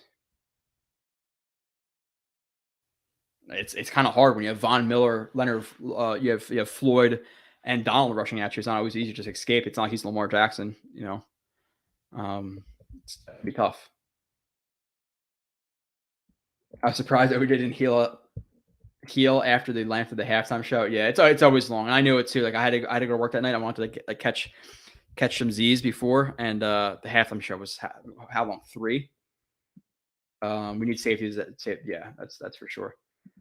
Oh, actually, if you watch that Sopranos commercial, at the very end, they're parked in front of bars. It's a restaurant. That's the town I grew up in and the town I work in. If you saw that commercial. So like literally, and the funny thing about that commercial is a little bit of insider, is that's a prototype, that car that they were driving. And the town I work in is all hills. And the car, because it's a prototype, couldn't make it up the hills. So they actually had to, I'm 99% sure, this is another guy said, they had to tow the car up. I didn't actually see it. They towed the car up there and then drove it because it couldn't make it up the hill because it's a prototype. It's not like the legit brand. So that was kind of cool, I guess. Like, yeah, it's in my town. Literally 45 seconds from our work. I could sprint there in 45 seconds. So that's where they did the whole plug-in thing, which I found it interesting. Like just like doing what I do. She pulls against traffic to plug the car in on the wrong side of the road. I'm like, yo, that probably wouldn't be there. But all right. Yeah, that was a shot in my town. They hired some officers for that, obviously, to block traffic and stuff. Jeb, at this point, he might be getting overhyped. I want to watch for myself, but guys who rise after the Senior Bowl, I'm always concerned. 30 years, I'm not sure what you're talking. Joe, where you learn to break down film techniques and players, you're the most complete concrete evaluator anywhere online. Appreciate that, dude. That's awesome. One, I played football in high school. Two, I got sick of just talking about stuff without actually knowing about it and bullshitting people and saying, oh, I really like this guy, and then not knowing what the fuck I'm talking about. So it was about going and watching clinics, buying books, taking notes. I have a note section in my phone that's probably 40 pages of notes. I have notebooks full of notes, books I read, and then you read your notes again. You read your notes again. You watch film to try to kind of correlate that to the actual film you're watching. You watch clinics. It's just research, years of research, and I still suck, and I'll just keep improving, hopefully. Yeah, he's an option at 10. Let's keep moving on. I'm at 714. I'm catching up, and I'll get into some of my stuff. Not a bad option, Nathan. I like that one too. Why not sign Juju to replace Crowder? I don't think Juju is the most Joe Douglas friendly guy, guy who's dancing on logos and guy who's TikToking and all this stuff. Injury last year, people talk about Juju, but he seems like a character guy, or Joe Douglas seems like a character guy. He doesn't seem like he's the most character guy. Joe Nelson, what's up? He's late. It's okay. We still got an hour-ish left, maybe more, maybe less. I don't really know. I like Sauce. Yeah. Ed Reed is definitely better. Oh, then Troy Polamalu. Ed Reed's I'd have to really research. I think Ed Reed's the best safety of all time. Ed Reed was a system safety. What? Okay. So obviously he's a Steelers fan, a system safety. All right. Who's your latest film review on? The one who just came out was Hamilton. Thibodeau will come out. The one I'm doing right now is Drake London. I still have to record Linderbaum, Burks, and London, but I'm through Linderbaum. I'm through Burks, doing London. I think Wilson will probably win the next vote. Yeah. SoFi, Los Angeles, insane. Yeah, it looks really nice. I'll be there eventually too. I'll go to Vegas. I'm going to every single stadium.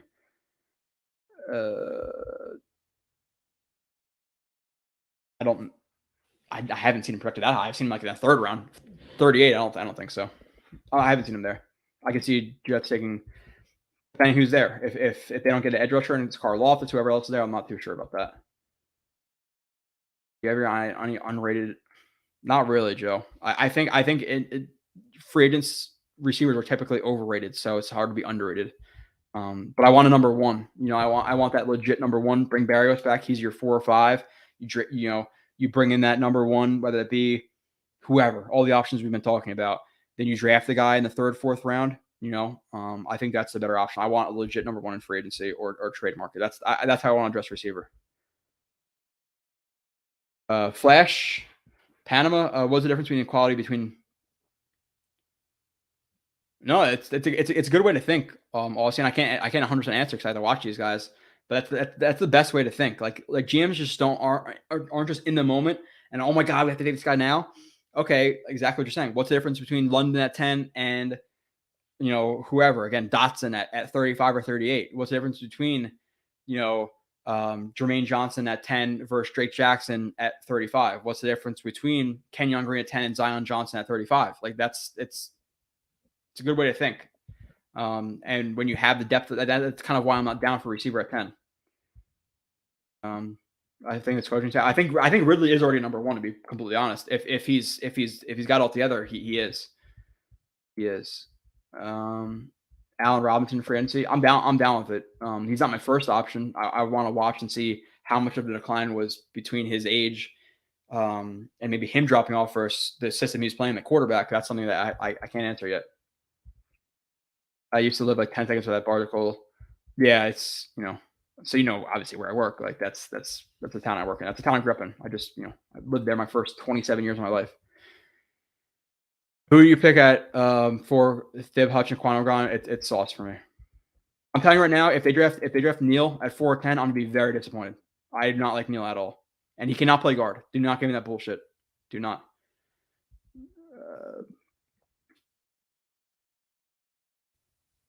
Yeah, I think they should address it. Sorry, Scuffy. I'm not gonna put this on podcast, and I have to learn how to do that anyway. But he's saying he likes Algier out of BYU, like 3rd, 4th round guy, apparently projected. Maybe not, maybe so. But I'm down with that too. Jeremy Ruckert. Some people say this. Some people say his upside is better than McBride. Age? No, I'm not. I'm not trading 10 for DJ Moore. That's a little bit too high. 2nd round pick. We're talking. Oh, okay. I am almost caught up. I'm gonna start call-ins in a minute. If you guys want to call in, I'll share a link. Video and call in. Last time we had like 7, 8 callers. Hopefully it's always that. Sometimes it might be 2. I don't know. This is my 2nd time doing this with StreamYard and call-ins and all this stuff. Yeah, Matt Rule has Eagles right in terms of him doing an awful job with the Panthers. And I liked Matt Rule as a candidate, but they have not really done too well over there, huh? Trading a 2, a 4, and a 6 for Wilson after watching his film is a joke to me. Like I was shocked they got that. He sucked. He sucked for the Jets last year. Doesn't matter what you think of Gase, what you think of the offense, whatever. He was terrible. Terrible. Love to see it. James Higgins, love to see the edges go be the Jets pick. I love Ickham and Gibbs, Jody, and out. Don't put a top 10 tackle at guard, please. If you're drafting Icky at 4, that's what you're doing. Unless you're getting rid of Becton, I don't think that's going to happen. So Jerome Ford in the 4th, yeah, from Cincy. I don't. Afram, is that your first picture, or is this a new Afram?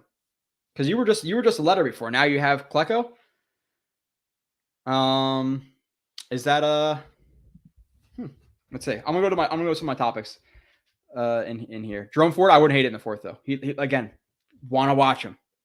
I'm not gonna watch highlights and tell you that I love him, but right now I would take it based on what I know right now.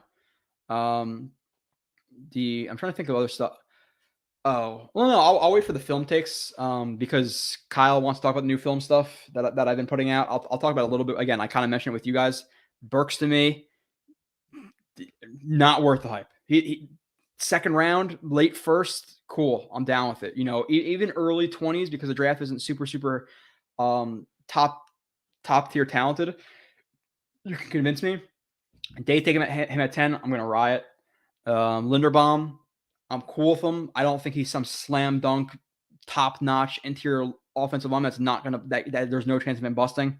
A little bit down on him. London higher on than I was. So I'll do that real quick. I'll do that.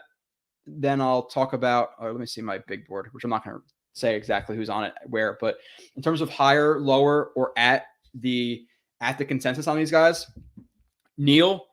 I'll go with him first. You guys know this already. Neal, I am way below consensus. I don't in the draft that Becton came out, that Andrew Thomas came out, that Wirfs came out, that Wills came out. To me, he's tackle 5 in that draft.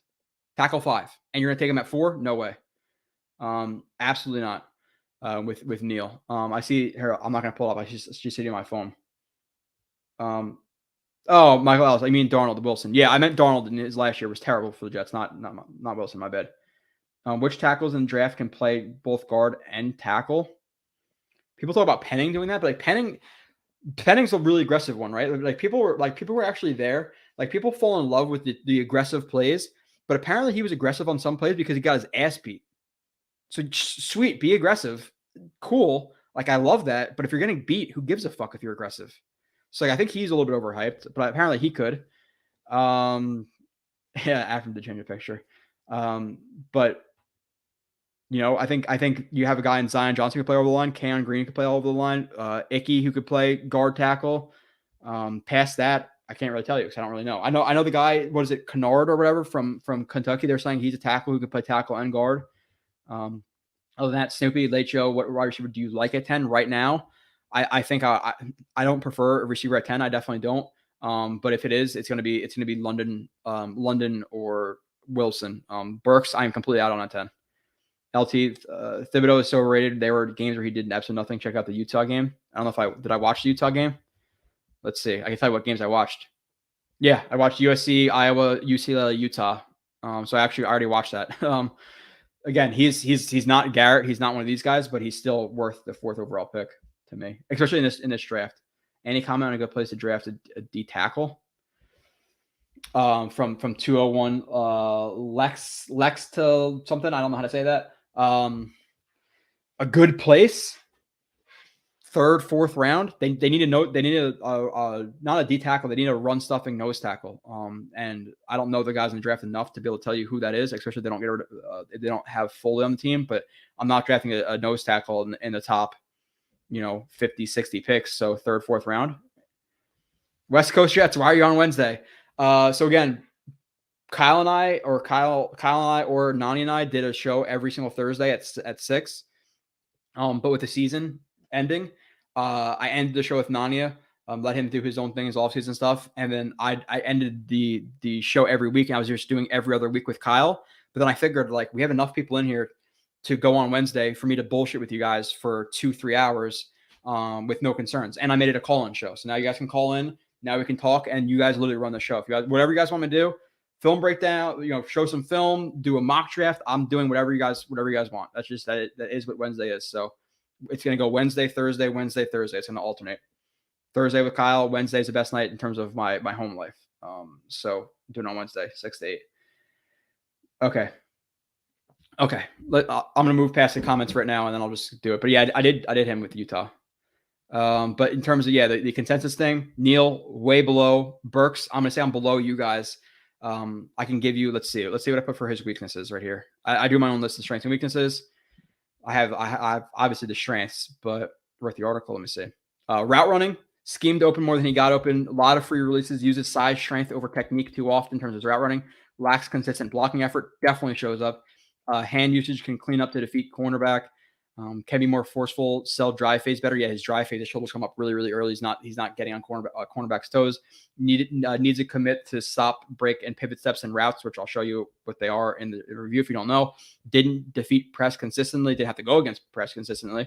Didn't run full route tree. Can bow routes out. Doesn't eat up enough space when threatening corner. Spacing and routes, tries the one-hand catch and can use 2 hands. Yeah, there's some times where he's dropping balls with 1 hand where he can easily go up with 2, which is frustrating. Coaches hate that shit. Some drops, lunges into stop steps, rounded square cuts, a lot of dead time on back-breaking routes. Not as strong as a contested catcher over the middle, leans out of breaks, needs to work on short stems more. Can show frustration in body language. Didn't love that. Needs more urgency, pace, and routes. Doesn't sell dry phase. I already said that. I can delete that one. Effort is hot and cold. It is. Limited release package, loses balance too often. Yak good, but not great. It's very solid, but people are talking about him like he's Deebo Samuel. Let's pump the brakes. Used in backfield, but not a true running back. Those are the lists I have. Those are the weaknesses I have listed for him. So you guys can get that whole review. But moving on to the other guys, yeah. So I'm lower on him for sure than other people are. At 10, absolutely not. Absolutely not. He's a 2nd round guy last year or the year before that to me. Elijah Moore over Burks all day, every day. And I'm not talking about Elijah Moore, his rookie year. I'm talking about Elijah Moore. His Ole Miss tape was a lot better than Burks' tape. A lot better. London, I feel like I'm a little bit higher on. Linderbaum, probably a little bit lower on. Hamilton, what's the consensus? People are all over the board with him. If you think he's some slam dunk generational type safety, which he's not, then I'm lower. If you're thinking, okay, he's an option at 4, he has some good physical upside, but he's not a lock in terms of technique. Okay, so I'm probably a little bit lower on Hamilton than the consensus because people are saying he's like one of the best safeties to come out in the last couple of years, and he's a slam dunk prospect. I don't see that.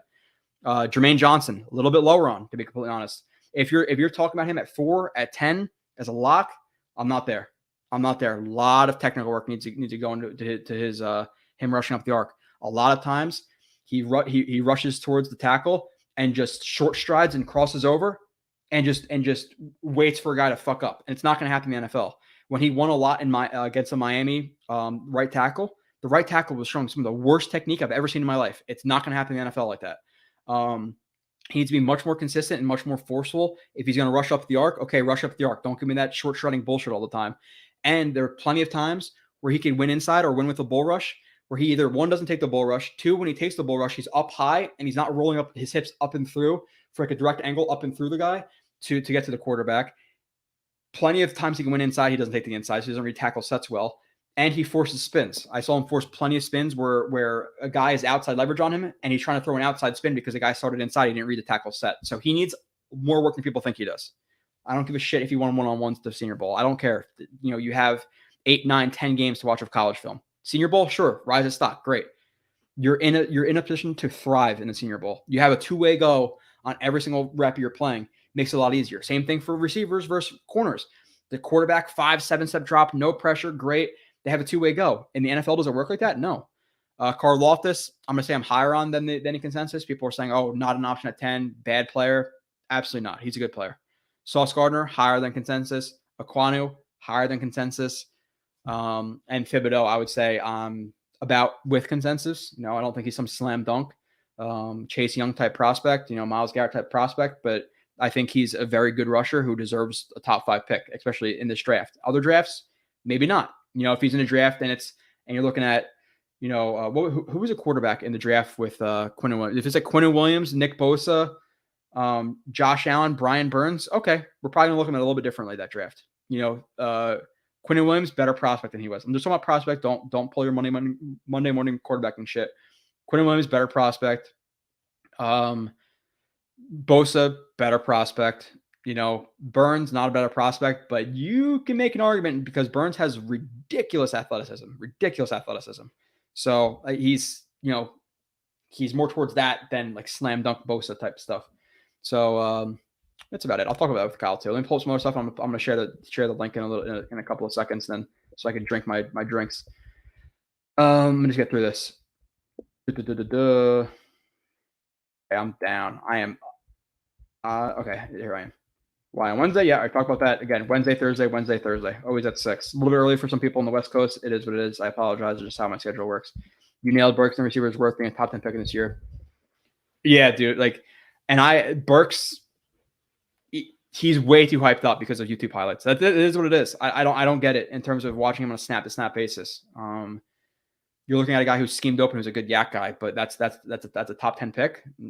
Absolutely no way. I like London a lot better than him. London at 10, don't love it. I could justify it. Burks at 10, I'm riding. Can't do it. Green can play every position other than center. Jets King says, yeah, I want to watch him. A lot of people are talking about him. He's going into the votes. So if people vote for him, I'm going to do it. Yeah, and again, I watched Thibodeau probably 1,000 plays ago. Like I've already done 10 prospects and I watched 3, 4, 5 games of each of them. So I'll forget exactly, but like one that comes to mind is like people criticize Karlaftis game against Ohio State. Ohio State was running 3-step drop, gimmicky, double teaming him, or running completely away from him the entire game. So yeah, he didn't produce. How the hell are you going to produce in a situation like that? You just can't. But would I? Probably not.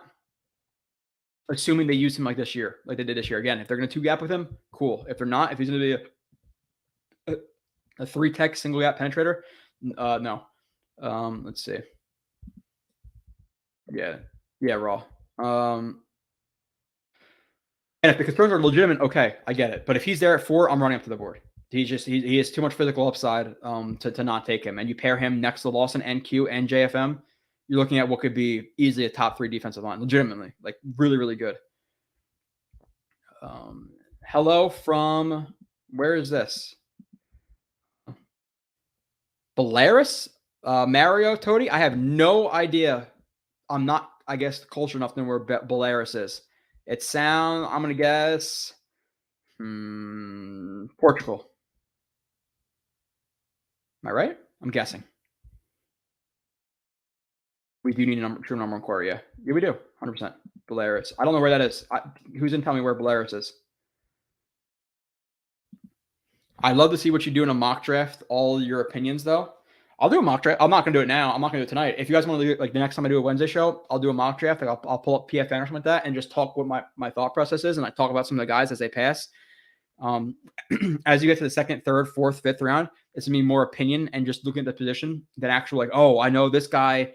You know, he doesn't commit to his stop steps like I'm talking about with Treylon Burks. I'm not gonna be able to hit it like that because I didn't watch enough. But yeah, I can do that eventually. Where do I rank Kenyon Green? Relatively high. You know, I think he's in consideration for that 10th pick, but I got to watch him to see exactly where. But I think he's a realistic option at 10. Thing is with Kenyon Green, like people have him at like the 10th overall player, 15th overall player, and then people have him like the second round. So where is he? I don't know. Mario Toti, Jets should trade for Garoppolo. No, they should not. He's like $25-30 million, and it's like all of our cap space. So we're gonna have Garoppolo and like one other player. Why are we doing that? Yeah, but then again, Vernon Golson, he was a dominant college prospect at Ohio State. It's not like, you know, you have guys who have nowhere near the production Vernon Golson did, who are also savages in the NFL. It just happens. Ronnie Lott is the best safety of all time. You know, again, you're talking about a 29-year-old talking about Ronnie Lott, who's like playing before my time, or just or like when I was really young. Can I comment? Not necessarily. No wide receiver 10. There aren't really a top. Yeah, realistically, there's not one worth it as compared to other drafts. And I like Drake London. If you're talking about trade down, you take Drake London right now at 21. Okay, sweet, cool. Let's just say Jets grab free safety and guard in free agency. What do you think they take at 4? No way, Icky. If Sauce is there, that's the pick right there in that situation. Again, trust who you want. Trust your draft sites. Who's doing their evaluations? Who's doing their film? Do they show you what they watch? How many people who do the film show you 2-3 hours reviews exactly what they're watching, the strengths and weaknesses, and list it and put it in there? And I could be wrong on some stuff, sure, but I hope you guys trust me at this point. So who like Sauce is worth a top 5 pick in this draft. Other drafts maybe not, but if that's the situation, Sauce is there for taking it. Linderbaum is a great prospect. I think he's a good I think he's a very good prospect. I don't think he's a slam dunk lock. Center. I'm not trading for Jimmy G. How do you feel the receivers you watch versus Elijah Moore film potential? Pirlo, I'm not sure if you've been in and out. I watched Burks and London extensively. I would take Elijah Moore easily over Burks. London, they're on the same ish level. They're right there. I feel like realistically, Elijah Moore should have been a late first round pick. I feel like in drafts with good receivers, London's probably like a late first round pick. Yeah, Elijah Moore was a stud. Linderbaum versus AVT film. I liked AVT's film a lot better than Linderbaum's, to be completely honest. Linderbaum can be a little bit volatile. AVT was super clean. I like AVT a lot more than Linderbaum. If AVT's in this draft and they're both sitting there at 10, I'm taking AVT every single day of the week over Linderbaum.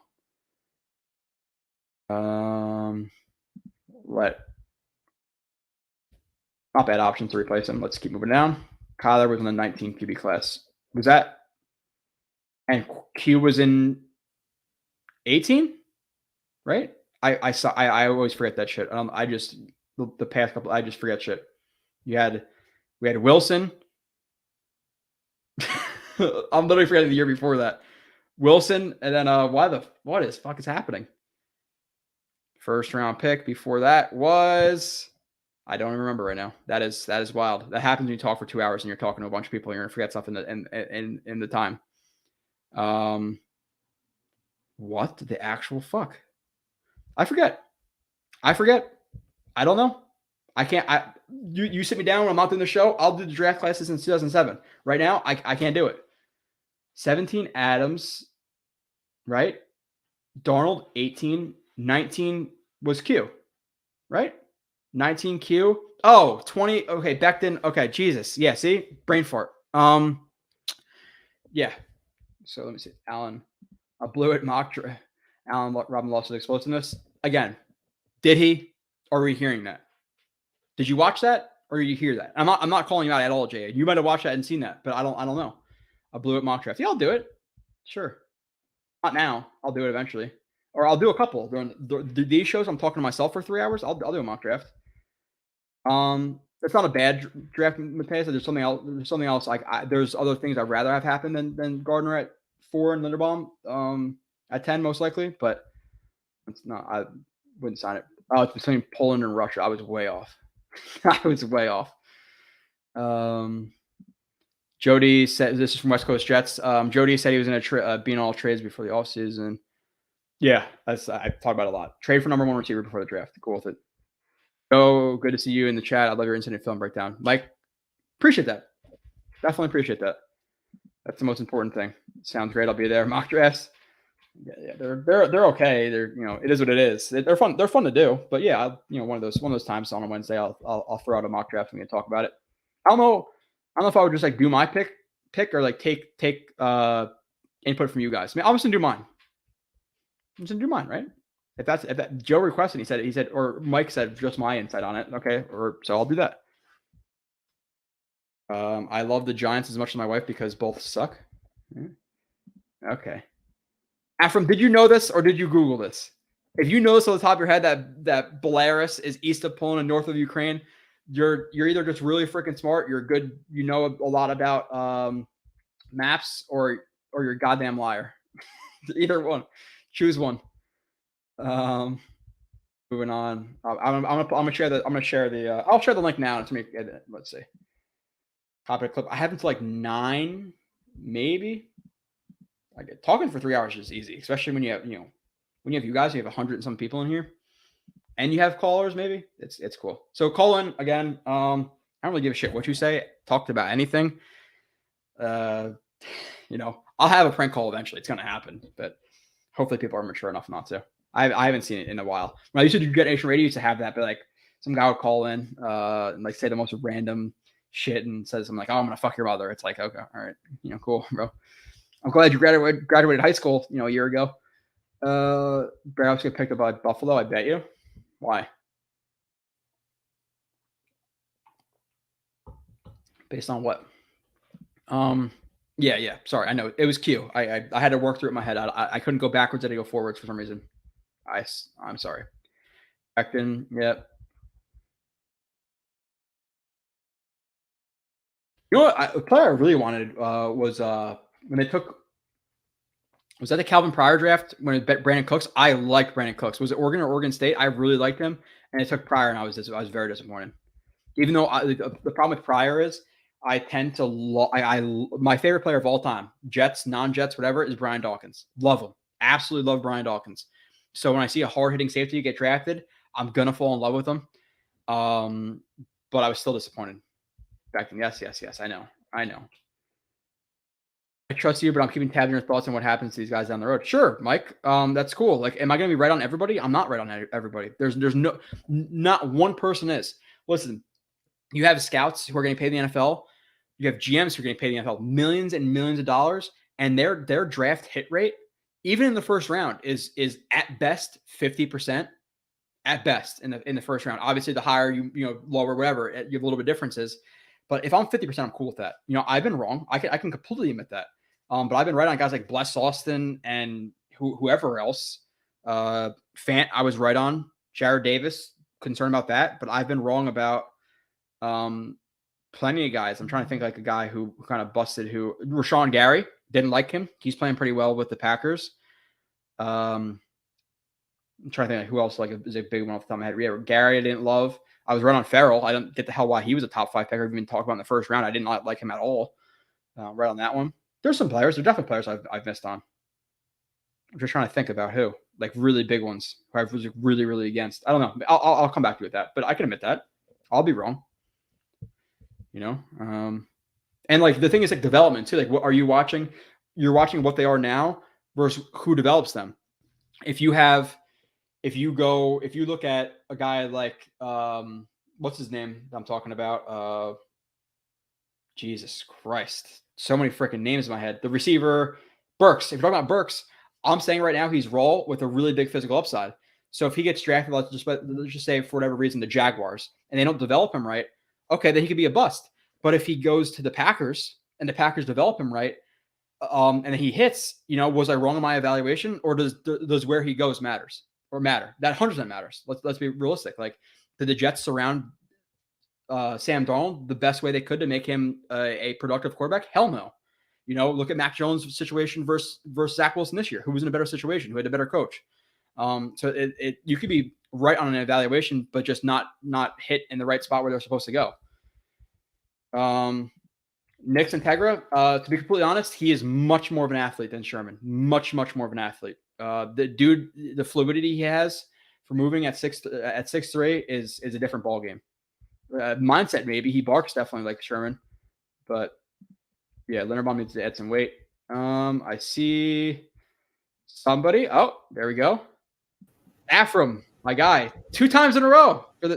Only the second time I've done this. You're 2 for 2, so I appreciate you calling in, man. No problem. I Googled it, of course. I'm not Okay, so you didn't know the Ukraine maps expert, yeah. Okay, good, because I couldn't even tell you what continent if I had to bet money on it. So yeah, anything east of New York, I'm gonna guess. That's just as well. Yeah, no, I'm not there. So what's on your mind, Afram? I have more free agency because I think the draft is going to be predicated based on what he does in free agency. So it's really hard to say anything as far as the draft picks right now. But I think for Allen Robinson is the way to go, only because you don't have to surrender any type of draft compensation, and probably because of his this year, you might get him cheaper. I know everyone wants Mari Cooper, but are you picking up $20 million a year and then having to give something up for that? Yeah, the only thing with Cooper is I think if the Jets are going to trade for him, it's probably going to be like a third and a little bit more, and then past that, I think he gets paid $16 million, not $20 million this year. No, it is 20. For him. It is 20. Okay. Yeah, if they cut him, if they cut him, it's they save $16 million on the cap. Dallas does. Okay. Yeah. So I heard it was they pay him 16 if they trade for him. Again, it could be wrong. Obviously, you could be right with that. Again, if you looked it up, you're right. I haven't obviously looked into. The only thing you don't pick up is the $2 million that is in his bonus. That sticks with. That's the only hit that Dallas takes on that one. Okay, and then the thing that I've said with him is I think before you trade for him, you're going to renegotiate that contract. So let's say, and I want to follow up about Allen Robinson with you as well. But let's say you could trade. Let's say it's a third and a sixth for Cooper, and he's willing to renegotiate. Let's say he has 2 years after this year. So I think he has 3 more years on his contract, right? Maybe, every year is the same amount. Like 22 million or 20 million. 20 million for if it's a trade, yes. Okay, so if you trade a third for him, a third and a fifth, if he's willing to renegotiate, let's say an extra year onto that contract, let's add a third year, and he's willing to get paid $16-17 million a year, do you consider it, or is like 20 like that breaking point? Like, are you, if it's $4 or $5 million less, do you consider it? He's 28, going on 29. That's my concern. Mm-hmm. If he was young, if he was 25, I don't think there'd be an issue as far as that. But as you get older, for me, I mean, he's a decent pick. It took him a while to. I mean, he had good years with the Raiders, but is he overwhelming like other guys? He's a good number one. Does he stretch the field? Yes. Does Allen Robinson stretch the field? Yes. Mm-hmm. Okay. We have an offense that we want as many guys on the field as possible, right? We want 5 guys out there, catching the ball. So how many reps is he going to get? How many targets is he going to get? How many targets does the tight end is going to get? I mean, is Moore going to get? I mean, is Davis going to get? You know what I'm saying? How many is the running back going to get? It's more and the offense is predicated on running. They want to run first before they start throwing. Of course. So I think you get cheaper on Allen Robinson and sign him for a couple of years, let's say, and then build some guy up, or maybe your next year's pick, you find a gem, Mm-hmm.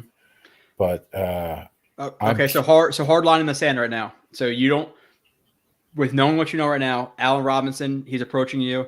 What is your best offer for Allen Robinson? What are you comfortable with? Years, guaranteed money per year? I know it's hard, but I don't go by the guaranteed money. It's all the same package for me. Okay, I'd give him. Is he 28? I give him 3 years, but I'd like to get out of it after 2. front loaded. Okay. Right now, it's what is it? 208. They got 211 this year. They say it's about 208, but you're saying there might be another 10, 15 million added to that. Yeah, that's what it seems like. So some people said as high as 30. I can't see it going 30, but I could see it going up 10, 15. I would, if I had to guess right now. Yeah, the thing is, so many picks, but if they're high on him, 15 to 17. Really? Yeah. So the thing, again, like I always preface myself by saying I have to watch. If he really did fall off, you're looking at probably 11, 12. But if he was probably like in your line of thinking, if you're looking at a guy who wasn't the primary point of his offense for whatever reason, a guy who wasn't targeted when he was open because of one or both of Matt Nagy or Justin Fields not targeting him, how are you gonna get targets if your quarterback isn't seeing you? You know, like the same thing with like, you know, it's not direct correlation, but like the whole Jamar Chase thing. You know, how can he get the ball if Burrow was on his back in the Super Bowl? Like that kind of happened a little bit. It showed up. So people were like fanatics for Allen Robinson last year, but then 1 year of lack of production now.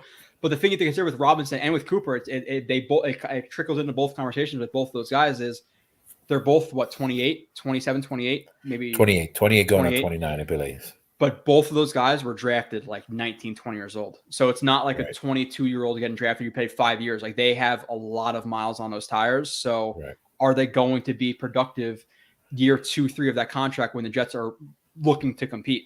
You know, like is Robinson going to be productive in 2023? Is he going to be that number one receiver for us? We don't, you know, the film will tell me. I'm not 100% sure. Now, okay. But if you can get a balanced offense, he may not need that many targets. It's true, yeah. Right? Okay. You're not going to be feeding him. You know, you want to get it to where the defense doesn't know what you're doing, right?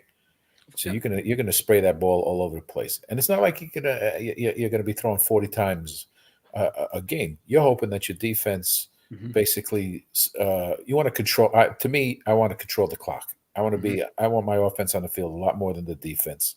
Old school thing, and the correct way to think. But yeah, the less they have the ball, the better for you. So I'm going to run the ball down their throat. That's why I'm big on the offensive line. I need guys that can open up holes. I need big guys.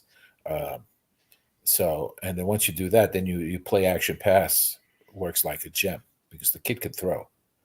Okay. And he can move too. I mean, it's not in a blazing speed, but it's enough to a lot more than Flacco would be doing. Oh, he's an above average mover. Like obviously he's not Lamar Jackson or Taysom Hill, but like the way he can like shift in the pocket and move and dodge guys, like just go back to the Panthers game. The amount of sacks he still got sacked like 47 fucking times, but like the way he was dodging guys, like he can definitely move. And there's a reason they ran the ball better late in the season. They started to compete, obviously, and Zach Wilson played better, but the running game is a big part of that.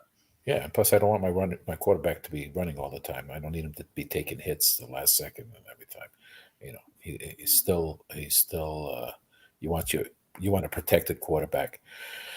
As far as other free agents, Justin Reed or Marcus Williams. We need somebody there that can be the general out in that outfield. Ashton Davis is just, I don't know. He doesn't get it. He doesn't take the angles right. I don't get it. But he's not good.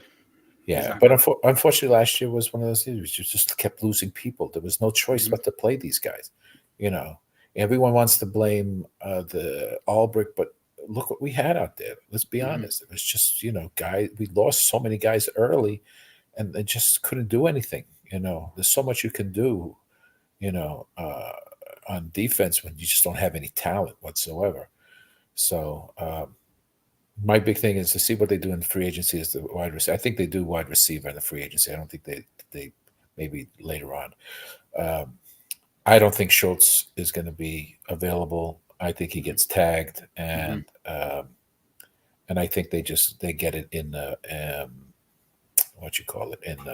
in the draft. There's just so many good guys in the draft that are Is there any second tier options you like in free agency, kind of to like hedge your bets? Like, let's say McBride's not there at 35 or 38. You don't like Weidemeyer or Likely or whoever else at 35, 38. Is there like a second tier guy you'd look to bring in just to kind of hedge your bets at tight end? As free agency? Yeah. I don't like Gesicki. I think he's just a big receiver. But Njoku looks like a legitimate because he can block. He's physical enough. He's physical enough. He doesn't get used enough, and that's why I like Ruckert, because Ruckert didn't get used a lot. But he looks like a typical tight end. He's got that big body, big frame. He can block. I don't think he got enough targets because they had other good wide receivers. Yeah. And he played in a much better. I think he played in a more pro system. So, and you can probably get him in the third round, which is even better. Okay, and you can focus on maybe a safety in the second round pick, and or a guard. If you want to drop down that low. For me, like I say, if Sam, we're going back to the draft. If Thibodeau's there on 4, the problem is I don't care about the background noise. You're all good. yeah, I don't even know where it's coming from. I'm just trying to see if Thibodeau's if he's not at 4. I'd love to drop down, but there's no who's trading up. Yeah. Is everything good there, Aframs? Are people yelling? What's going on, buddy? Yeah, I think I gotta go. Let me just end it. Thank you, but I'll call next time. Yeah. I appreciate the call as always, Afram. Take care. All right. Yeah, somebody's yelling there. Afram, always appreciate the call. I shared the link. Let's see.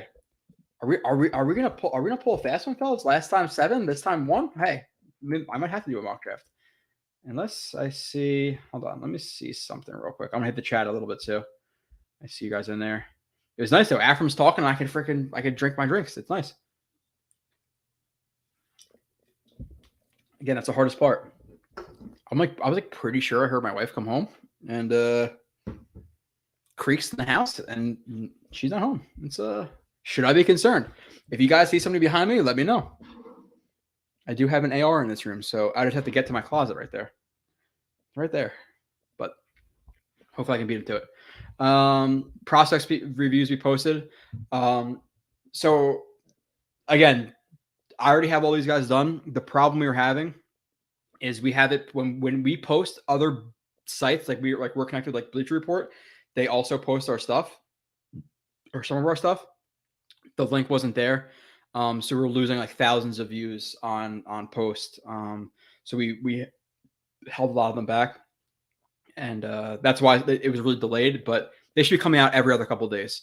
And like I said, the next guys that come that you guys are going to see for that is going to be Thibodeau. Then you're going to get Kwanu, then Neal. Buckle up. Karlaftis, Sauce Gardner, Jermaine Johnson, Linderbaum, Burks, London, and then again, I really want to get Wilson done. I really want to get Kenyon Green done, Lloyd, Dean, and Hutchinson maybe.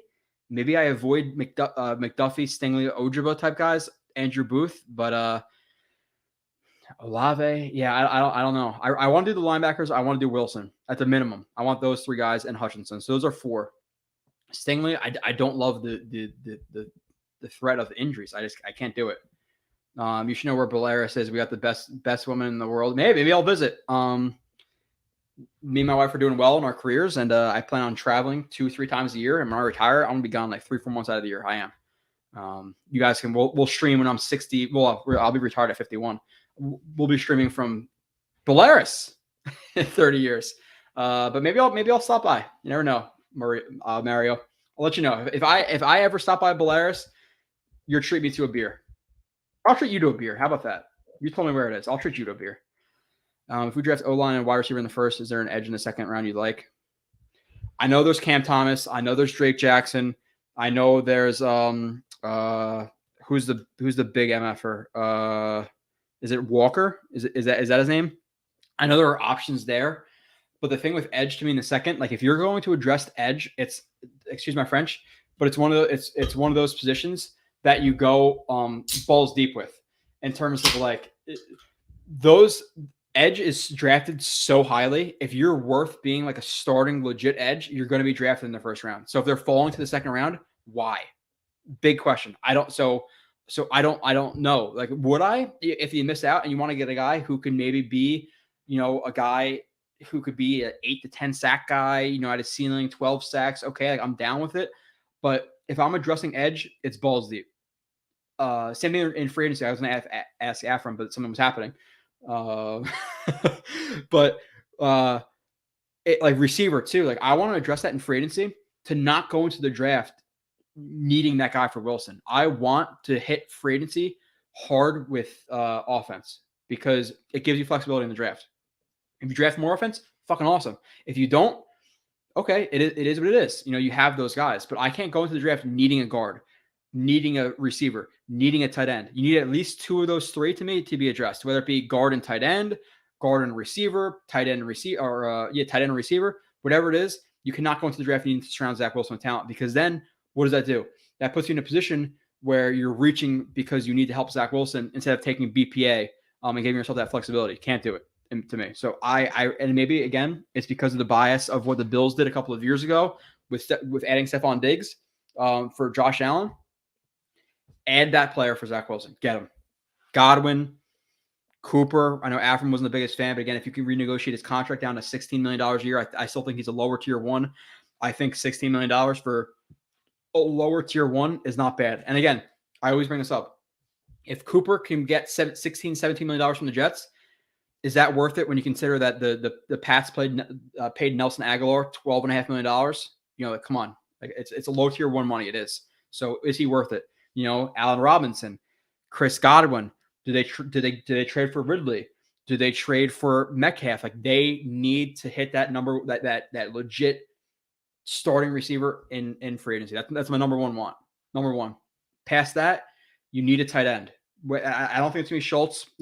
For me, pretty much, I go through every single position, wipe the top guy off the board. That's an easy way to think about it. Carl Lawson, I would say, was probably the top edge rusher. Like, if I had a choice between him, Bud Dupree, Trey Hendrickson, without being money quarterback, last year, he was my most favorite guy. My most favorite guy, yeah. But typically, you're not going to land the top guy. So you look at some of those, like those second, third, fourth guys, which is why I look at Justin Reed. But I want it to be. Hold on, let's see. But yeah, I want to draft that offense.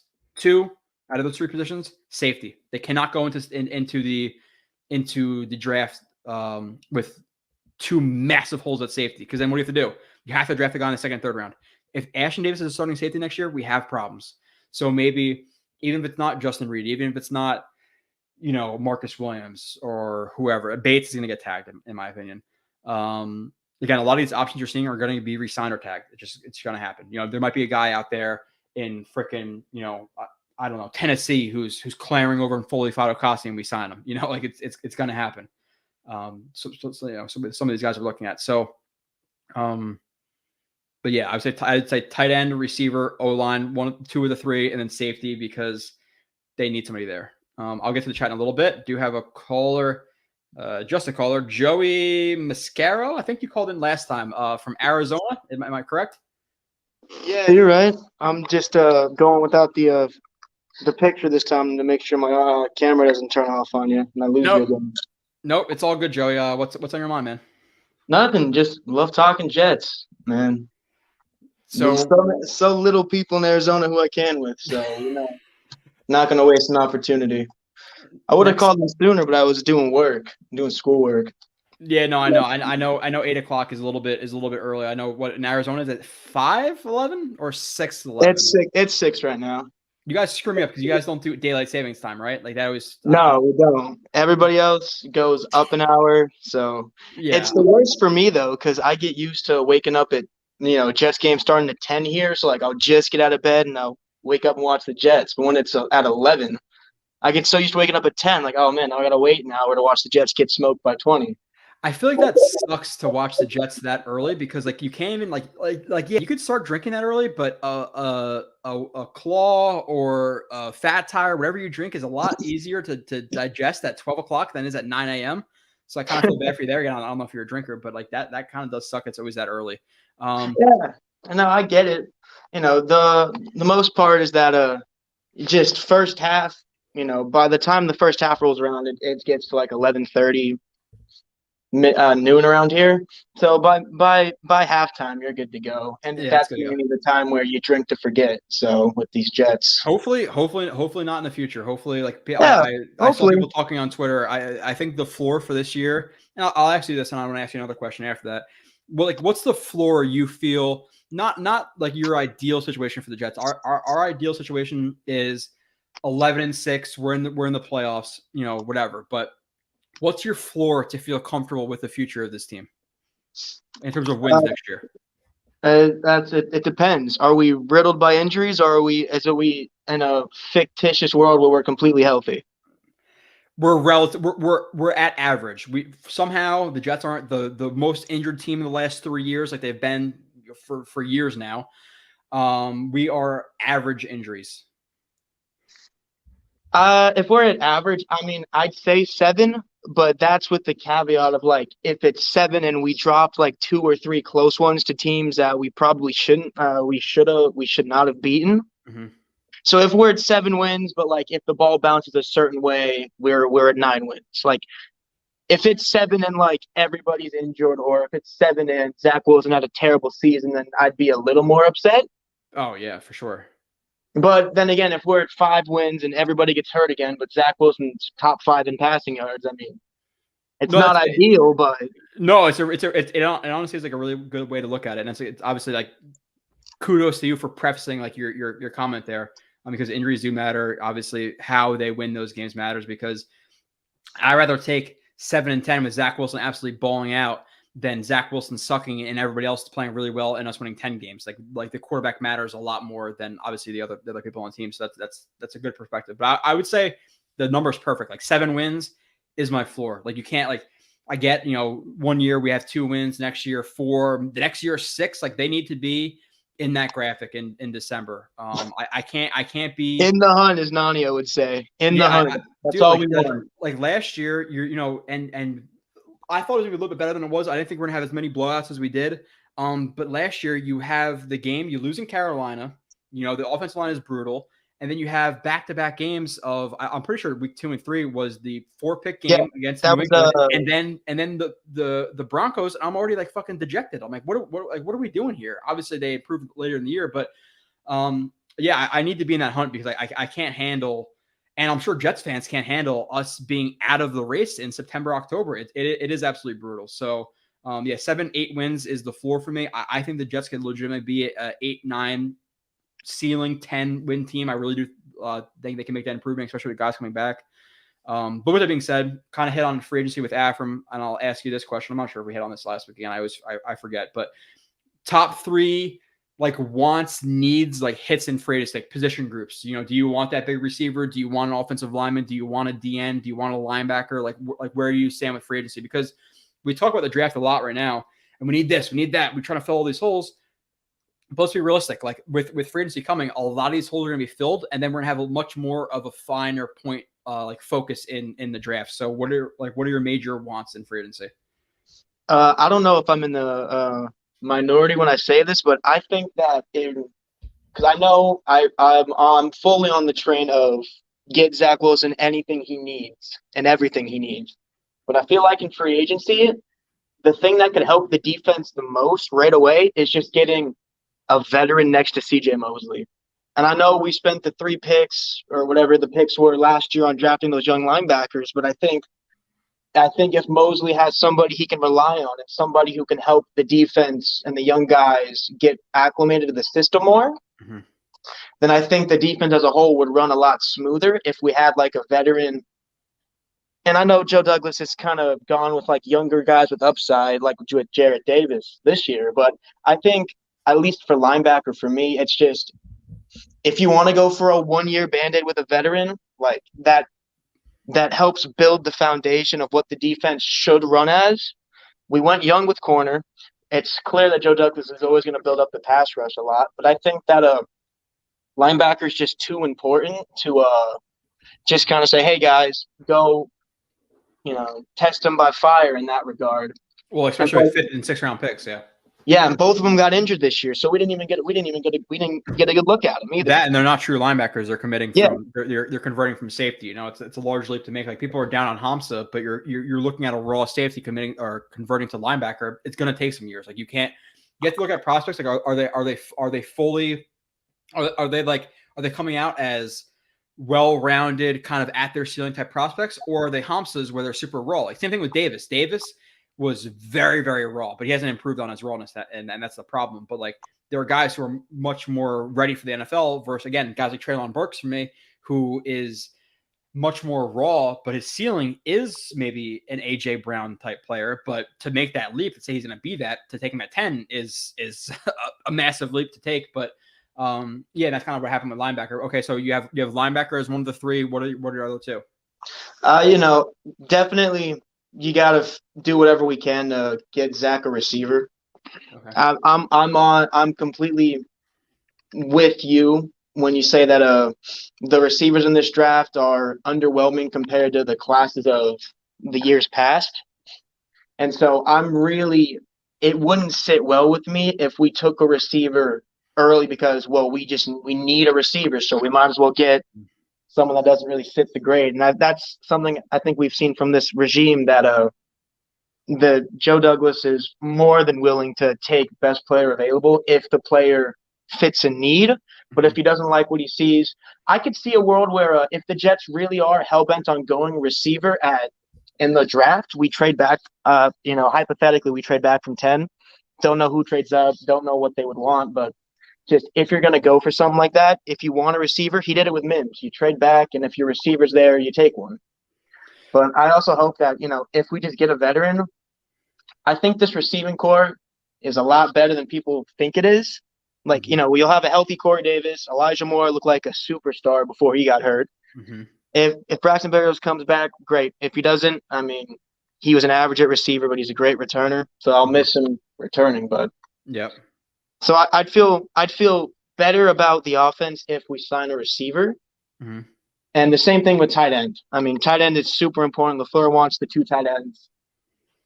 Yep. So that's I know you've talked about it a bunch, and you've already spoken about it a bunch. It's tight end. So I didn't want to be cliche and go tight end. So I tried to think outside the box. If that's your opinion, dude, you don't have to be different for just to be different. It's a must. I liked it's funny because I liked what I saw from Tyler. I liked Tyler Kroft when he played, and I liked your breakdowns. He was an average player. Mm-hmm. But just when it's so funny how much stock Jets fans put we have an average tight end. He's the greatest tight end I have ever seen in my life. Give him a 17-year contract extension now. Yeah. We're used to bad, so average is great. Yeah, it is what it is. Yep. And it's funny. Speaking of Tyler Kroft, that'll just go a little tangent. I was working during the Colts game on Thursday night. Okay. So refreshing Twitter, I saw someone posted that, Tyler Kroft had an amazing catch. And then the next tweet after, Tyler Kroft is now hurt. So I was like, of course he did. Of course. It's such a Jets thing to happen. Which is why I Tyler Kroft as a tight end 3 is cool to me. But the thing with Tyler Kroft is injuries. And for a system, and again, you've listened for I'm sure playing long now, or I hope playing long now. You seem like you do. Joe Douglas not bringing in tight ends in a 12 heavy personnel system with a rookie OC who's not going to be able to adjust to his personnel as well as a guy who is a 15-year OC was disturbing to me. So they need to add they need to add a tight end through both free agency and the draft, because you don't want to go into the draft needing 2 tight ends. They need 2. Same thing with safety. Like you said, linebacker, but safety to me on defense. You can't go into the draft needing 2 tight ends, 2 safeties. So get at least one of both in free agency. And then same thing for receiver. Like you laid it out perfectly. You can't just draft because you need something. Like the drafts of the past, these, the Londons, the Burks, the Wilsons, they might be wide receiver 5, 6, 7. Same thing with Evan Neal at 4. He might be, OT 5, 6 when Becton came out. So you can't just take those guys to take them. You have to take the strength of the draft. So you could afford some holes on defense. Like, listen, like if they can't get a linebacker, they can't get a corner, it is what it is. Like the defense suffers. But with Zach Wilson being our major asset, the engine that will make our team run, the engine that will make us go to the Super Bowl in a couple of years, hopefully, you have to surround him with receiver, with tight end, with guard as well. So I 100% agree in terms of tight end, receiver, guard. Again, it seems like that's what we're probably going to get in the top 10, especially with Douglas and his philosophy and kind of how the draft is going to fall. But Joe, anything else you want to hit on before we drop and hit some of the other chats? I mean, nothing much, man. Just keep doing what you're doing. I know a lot of people appreciate it. A lot of people who won't. I know there's a lot of people who just won't type in the chat, but they're out there. They respect you. They really like what you guys do. So just keep it up, man. I appreciate it a lot, Joey. And if I'm ever in the West Coast near Arizona for a game, I'll let you know. And you guys, yeah. You ever in the West Coast, man? Hit me up. I follow you on Twitter, so it's an easy name to find. So if you need anything when you're in the West Coast, let me know. Got you, buddy. I appreciate the call, and hopefully I hear from you again soon. Oh yeah, for sure. All right. Moving on to the chat, and then 8:30, get another couple of callers. Okay, can I do a super fast mock draft? Some people requested it. We'll see. Let's see how quick I get through these chats because I'm way behind, so maybe not. Because then you replace Beasley. Beasley as a slot receiver is a lot better than Barrios as a slot receiver. It's just because they look similar. One has long hair, one doesn't. One has fine combed over hair, and one has long hair. It doesn't mean he's Beasley. Like Beasley, when he's coming out from the Cowboys, was like one of those top slot receivers. It was him. If I'm remembering correctly, it was him, Adam Humphries, Crowder, that free agency. Barrios is a good returner, not a good slot receiver. Like you can't just make that leap because he was the fourth or fifth option for the entire year, and because Moore, Davis, Mims disappointed, he was number one option. Like that makes him good. It was a lot more scheme. It really, really was. John, you guys know this. I hate just telling you stuff because of stuff I heard. I really, really do. You'll have plenty of YouTubers, streamers out there say, I love the guy. He's tall. I watch his highlights for 4 minutes. He's great. Have I seen him in the second, third round? Is he another option? But I like if they don't get a free agent corner, if they don't get Ahmad Gardner, if they don't get McDuffie, and he's there in the second, third round, and they grab him, cool. But do I know enough about him to really give you my thoughts? I don't. I thought I was going to love Burks. I thought I was going to love Johnson. I thought I was going to love Linderbaum. I thought I was going to love Neal. I didn't. The other guys I liked. I'm like, and that's, again, somebody asked me last year, I'm like, who do you like? I gave you the whole list before. I would say 4 out of the 10 I watched. I'm cool with. Who's a slam dunk prospect this year for you, Joe? Slam dunk, and I'm going to take this as relative to the pick they are taken at. The person I'm most confident in working out is Ahmad Gardner. That's my slam dunk prospect of this year. Really, really like him. I don't see him being bad. Again, Thibodeau, you're taking him in the top 3. I'm not sure. He could work out, but again, he's raw. Ikmaquanu, could you take him? Good prospect. He's never played right guard. Could he work? Should he work out? Sure, but can I guarantee it? No. Maybe Aiden Hutchinson, but I haven't watched him. Karlaftis, he has great technique. Does it translate to be as good and working as well as it does in college? Can't guarantee it. So I'll probably say Sauce. I'll get back to the chat in a second. Scott Wilson, I see you back there. I'm gonna add you to the stream in a second. I know you're frequently commenting as well, so appreciate that, man. What's going on? Anything you want to yell at me about? I know it's your first time calling. I definitely appreciate it for sure. Again, new to the StreamYard, new to talking to you guys, but I definitely appreciate talking to you guys. So what's up? No, I'm not gonna yell at you for nothing. I want to know, I know he gave us no reason to have any belief, right? But are we really just gonna give up on Denzel Mims completely? It's such a fine point because why are you giving up on him? I'm not. It is really hard because his college film, again, I I gloated over it. Like I thought Mims at his ceiling, which is a different conversation than what I expected him to be. I thought he looked like an AJ Green type player. Like he legitimately, like he was that good to me. And Marcus Coleman, who I watched the film with, said the same thing. AJ Green, he saw it. If he hit that, I thought he was well worth the pick he was at. But the problem is, like, how much value do you put into a guy who, based on reports, is dogging it at practice, is not learning the playbook? You know, like what? How much value do you put into that? That's the question. I think it's fair, especially like with the new regime, right? And if we want to really build a culture, you want to hold these guys accountable.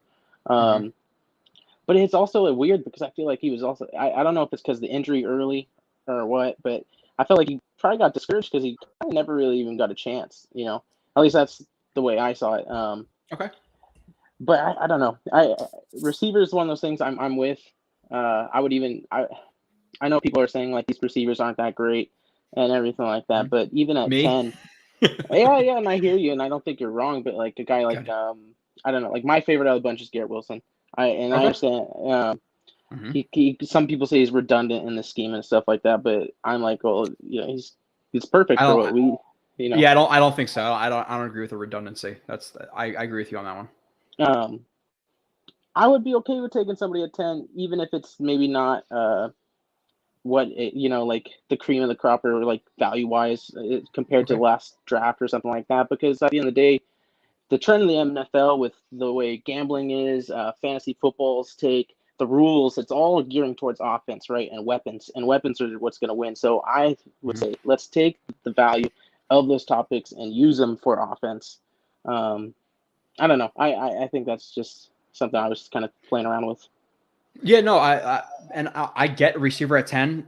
The thing is, who else is there? Like, and it's such an easy like comp out, but like, do you grab Icky at 4? Is Jermaine Johnson there? Is Carl Loftus there? If we get lucky, at least in my opinion, and a Thibodeau is there, is a Linderbaum there? Is a Kenyon Green there? You know, like, so it all kind of depends on how the board falls. But I wouldn't be terribly mad with receiver at 10, but it depends on who it is. And I said on the stream, I'm not sure if you were watching, but I feel like Wilson might be my favorite of all the receivers when I watch him. I haven't watched him yet. Like I've watched London and all those guys, but the redundancy, like redundant how? I don't get the redundant thing because the receiver position in this offense are so flexible. Like it's not like you need a true X to get off press coverage, deep threat. Like obviously you prefer that. You don't need a true Z. You don't need a true slot. Like it's so interchangeable with how they align that getting Garrett Wilson, who when I've watched seems like a guy who is a very good route runner,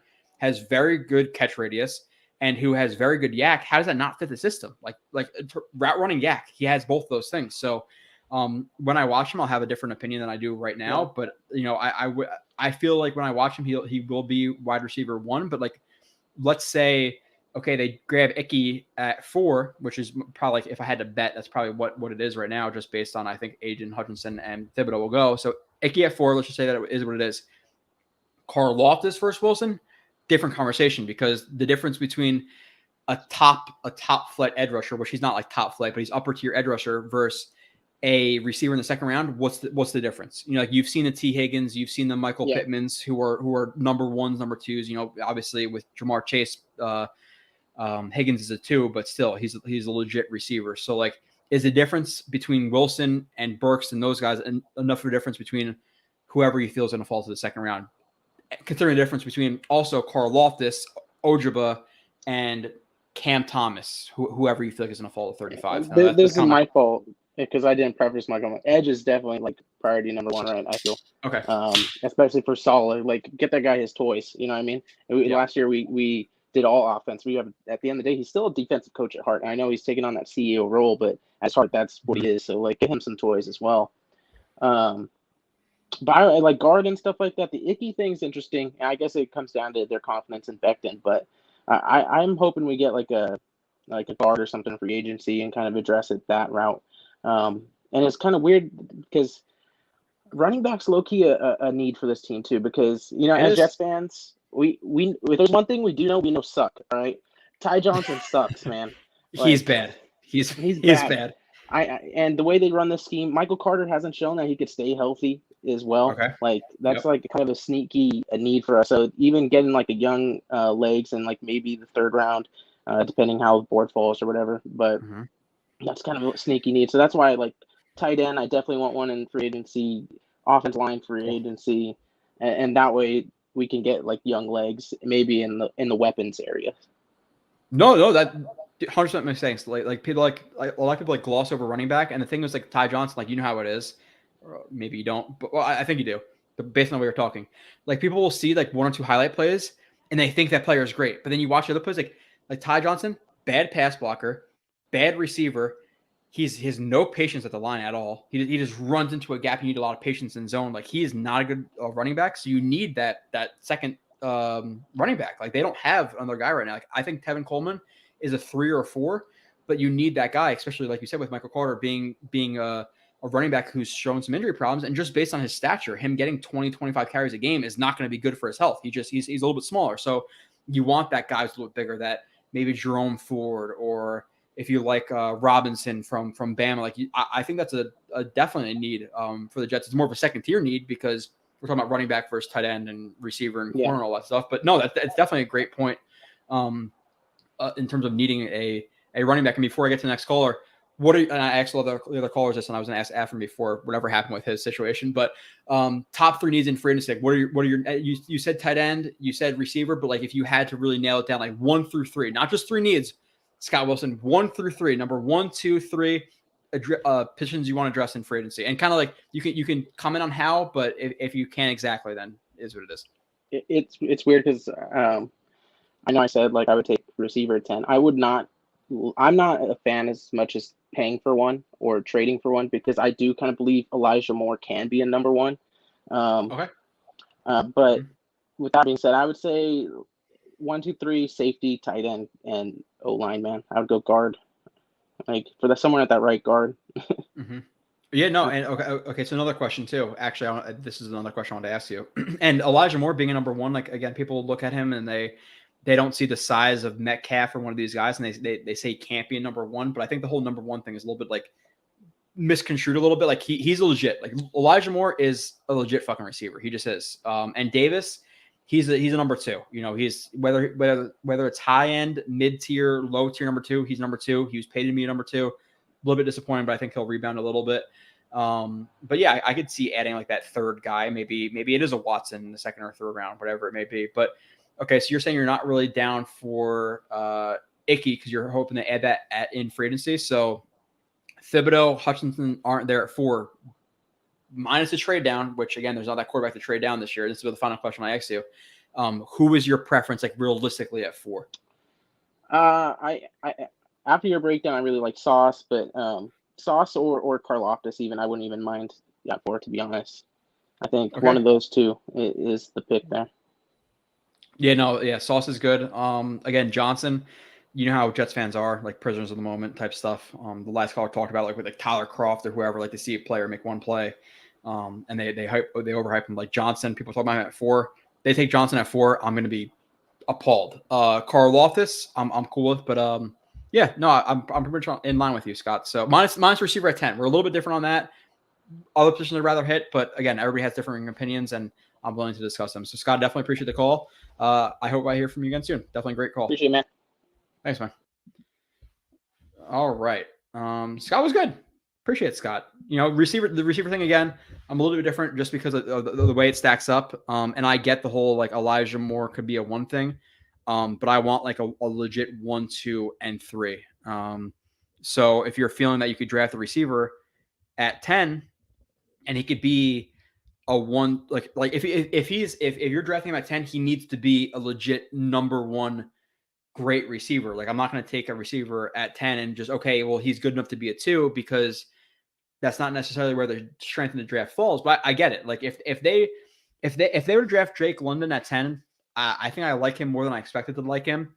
Would I be appalled? No. But would I prefer, you know, again, Karlaftis, Sauce Gardner, McDuffie, if I like him? Yes, because I feel like the difference between corner edge at 10 and the difference between receiver from 10 to 35, 38 is less of a leap between those positions in terms of like corner. But Solomon, second-time caller, I believe, second-time caller.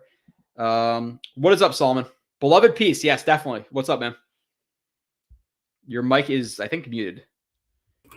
Oh, there sorry. you go. Hey, What's how's it going going? Not much. I was just doing some mock drafts earlier. As we all are. Listen, man. Like I talk about how much I hate mock drafts, and I give all the reasons for hating mock drafts. But if I said I don't do one mock draft a day, I'm a goddamn liar. So it is what it is. Yeah. So I was looking at the guards available, and I read the article about the top 10 guards that the Jets could go after. And the more I think about it, I think that we might have to go free agency for the offense. Okay, smart. I think it's like, because I mean, I guess you can draft Ecom at 4, but there's no guarantee he works out there. There's no guarantee he's even there. You know, he could go 1, 2, 3. To have no idea. Yeah, I mean, if that happens, then we'll probably end up with a corner or a trade down situation. Because I mean, a lot of people have us mocked getting Derek Stingley at that pick, and I don't know about that, but. Yeah, I just can't justify a Stingley pick at 10, especially considering, you know, again, his best year was 3 years ago, 2 years ago, whatever it was, his freshman year. I think this is a junior year now. So you're looking at a best year 2 years ago and injury problems. I would not be thrilled with Stingley at 10. But yeah, in terms of guard, like addressing in free agency, you want to give yourself ultimate flexibility, and not addressing guard is not the way you want to go. So like you can't go into the draft necessarily and see, okay, or have a situation where Icky's gone, Thibodeau's gone, Hutchinson are gone. Neal cannot play guard. He's not a guard. There's absolutely no way he's playing guard. So then you're relying on a Zion Johnson being there at 35. What if he gets drafted at the end of the first round? So addressing offense, I'm never going to go against addressing offense in free agency, whether it be, you know, guard, tackle, or sorry, not guard, tackle, guard, tight end, receiver. If they address all three, I'm cool with it. And then go into the draft with flexibility on offense and with needs on defense. Like if they have needs on defense next year, it is what it is. But you cannot go into the draft needing offensive players. So yeah, I was thinking we should go maybe with those first 4 picks. We go all defense. And that's only if we go all offense. And free agency, maybe we get a guard. Maybe we're able to get Allen Robinson. Maybe we get a tight end and a running back like a Melvin Gordon. And then maybe with those first 4 picks, you take a Sauce Gardner, and then at 10 you take whichever edge is available at that point. I mean, I don't envision all 4 of them being gone, like in terms of Hutchinson, Thibodeau, Karlaftis, and Ajabo. And I mean, I guess you can kind of, if you want to trade back and get a Jermaine Johnson there, you could, but I don't envision all the edges be gone at that point. No, at 10 you're going to have one of I would say Karlaftis or Ojaba or Jermaine Johnson. The thing is, I want to watch Ojaba and see how much of like a fit he is as a 4-3 end and having to take on like some of those run responsibilities versus Jermaine Johnson. Again, Jermaine Johnson, his stock rose. I think his stock rose from a late first, early second to maybe a mid-teens, but people talk about him like a slam dunk at 4. I have a lot of questions that I'll show in the review, and I've already done it. But when you guys see it, there's a lot of questions I bring up on the film. Yeah. Even at 10, I don't see him as a slam dunk. Like I'd rather have Karlaftis over Jermaine Johnson, but again, people like the new sexy hot thing, and he dominated, and you saw a lot of tweets about him at the Senior Bowl. But again, DNs are made to win at the Senior Bowl. You have a 2-way go, and you have plenty of time to get there. So it's a little bit different than actually rushing an NFL game. But with that being said, in the draft, like is there a kind of a pairing you hope for 4 and 10? Like you said, you know, at 4, Sauce and I guess Karlaftis. Is that your like, ideal situation? Yeah, that's pretty much it, because I'm still not on board with taking receiver at 10. I think I've told you last time I called, like I think there's really good receivers to be had in the later rounds. I mean, you got your David Bells and your John Dotsons if he falls to out of the first round, and I was telling you about Jalen Tolbert, and there's a few other guys there. But in terms of the top receivers, I'm not sure they're worth a top 10 pick. I think it's just people trying to kind of force a need, where it's like, oh, we have to take a receiver. Look what Jamar Chase did, and it's like I don't think any of these guys are good as a Jamar Chase. But since it's a need, it's not necessarily our biggest need, but since it's a need, people are just forcing at the 10th pick. So Yeah, because of Zach Wilson, and that's the thing. Like you bring up a good point, Solomon. Like with that, like whether it be quarterback, tight end. Well, maybe not tight end. That's kind of different. But like people always equate like the top of the draft as the top of the draft. So the top receiver is just as good as the top receiver in this draft. The top guard is just as good as the top guard in this draft. But every draft is different. So again, like with this receiver core or this receiver draft, like I've said it plenty, and I'll keep repeating myself into the draft. I'm sure I have 2.5 more months of repeating this shit. But like the Londons, the Wilsons, all those guys are like 5, 6, 7 receivers on the draft. Like I watched Burks, and there's no bias. Like people are like, oh, you hate him, why? I have no bias in these reviews. Like I would love to love everybody because it gives the Jets more options. But Burks in other drafts is a second round receiver. He is. Like I'm taking Elijah Moore over Burks every single day of the week. So if they take him at 10 and they're taking him over a Carl Loftus, who I feel like deserves to be there, or a Sauce Gardner or an offensive lineman, it's a massive reach to me. It just is, because those guys don't deserve to be up there. Just because of the top 3 of that position doesn't mean that they deserve to be up there. So, yeah, I agree with the no receiver at 10. And is there? You said you want like 4 defensive guys. Let's say they land, I don't know, Njoku, Allen Robinson, and Austin Corbett at guard. Like at 30, 35, 38, is there 2 defensive players you prefer or offensive players? Like who are you thinking of at 35, 38? At 35, I think I mentioned it in the chat. I'm not sure if you've heard of Lewis Cine or Lewis Cine. I forgot how you pronounce it. Safety was Georgia? Yeah. He's a pretty hard-hitting safety. He's projected like 2nd, 3rd round. And maybe if you can pick up like a Perrion Winfrey, because no one brings up interior defensive lineman at all, and I think that's probably going to be one of the surprise picks that the Jets end up taking that people aren't going to like. Yep. Because if you don't resign Foley Faakasi, and maybe you cut a Rankins, what do you do for interior? Do you move JFM inside, or do you sign another free agent? But I kind of foresee them being able to pick an interior lineman sometime in the earlier rounds. But Jets fans are probably not going to be too happy about that. But it's definitely a need. No, it is, and again, it's more of like a secondary need. But if you're getting rid of Foley, you're getting rid of Sheldon Rankins. You have Q, JFM, who's like a hybrid 3-tech, 5-tech, who's past that. Nathan Shepard's a free agent, so you're looking at D tackles of JFM, Q, and Jonathan Marshall. Like, who is your run stuffer out of that group? Like, you need that 320-pound guy in the middle who's going to stuff some runs. So that it might be a surprise pick who's drafted in the 3rd, 4th. Maybe even the 2nd round, who people are like, what the fuck is going on here? But you have to look at the team. We don't have D tackles right now, especially if Rankins and Fuller are gone. So I 100% agree with that. Like the running back thing, I get it. D tackle, I get it. But Solomon, is there anything else you want to add before I get to the chat and maybe another caller?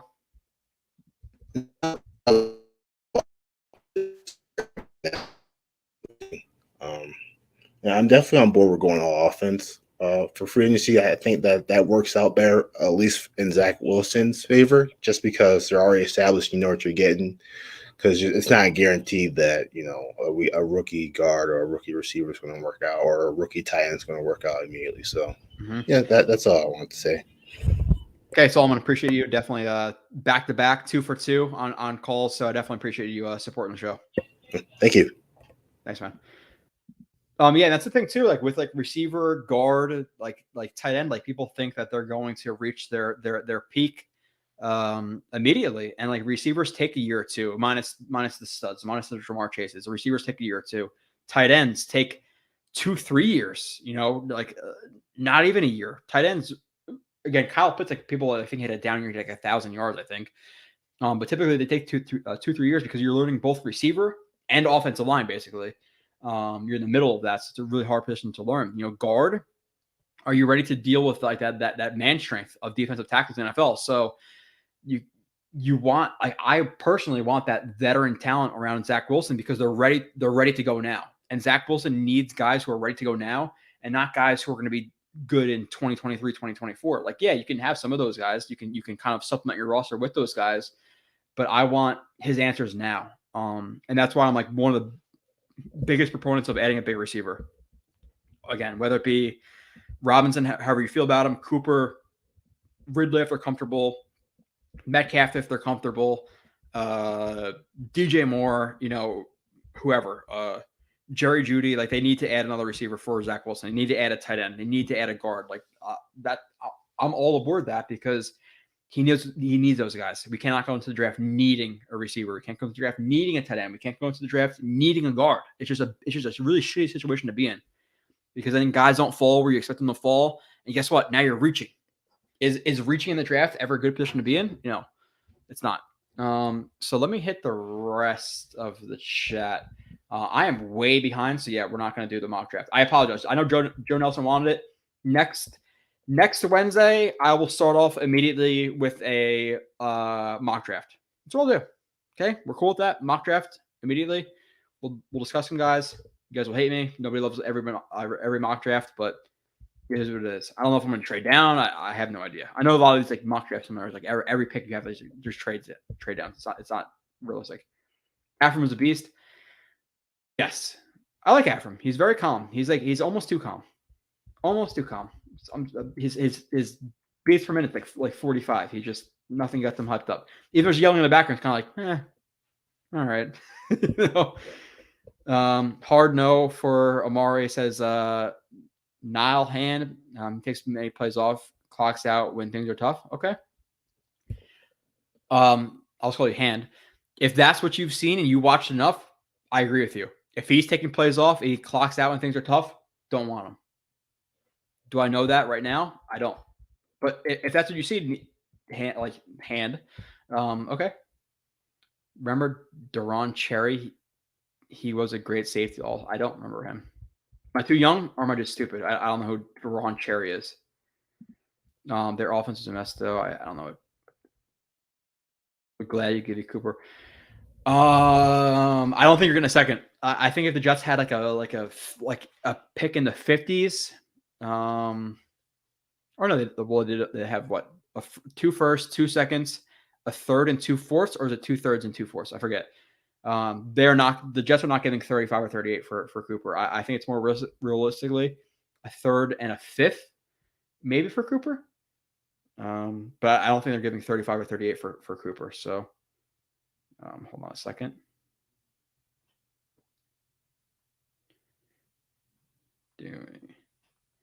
I'm at the point now where I really have to go to the bathroom, but I'm not sure if I should go to the bathroom because you guys are here. Like, would you guys appreciate 10 seconds or a minute of drop off time? I'm not too sure. Some people can be judgy here, but you don't piss for 3 hours and you're drinking. It's kind of hard sometimes. It really is. Deron Cherry was a beast. You might get Robinson cheap again. Yeah, like if they were to sign, Robinson, 3 years, $12 million, 24 guaranteed. All right. Yeah. Yes. People are saying go to the bathroom. You know what? I'm going to do it. I'm going to stop my camera. I'll be back in literally a minute.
All right. You guys are the best.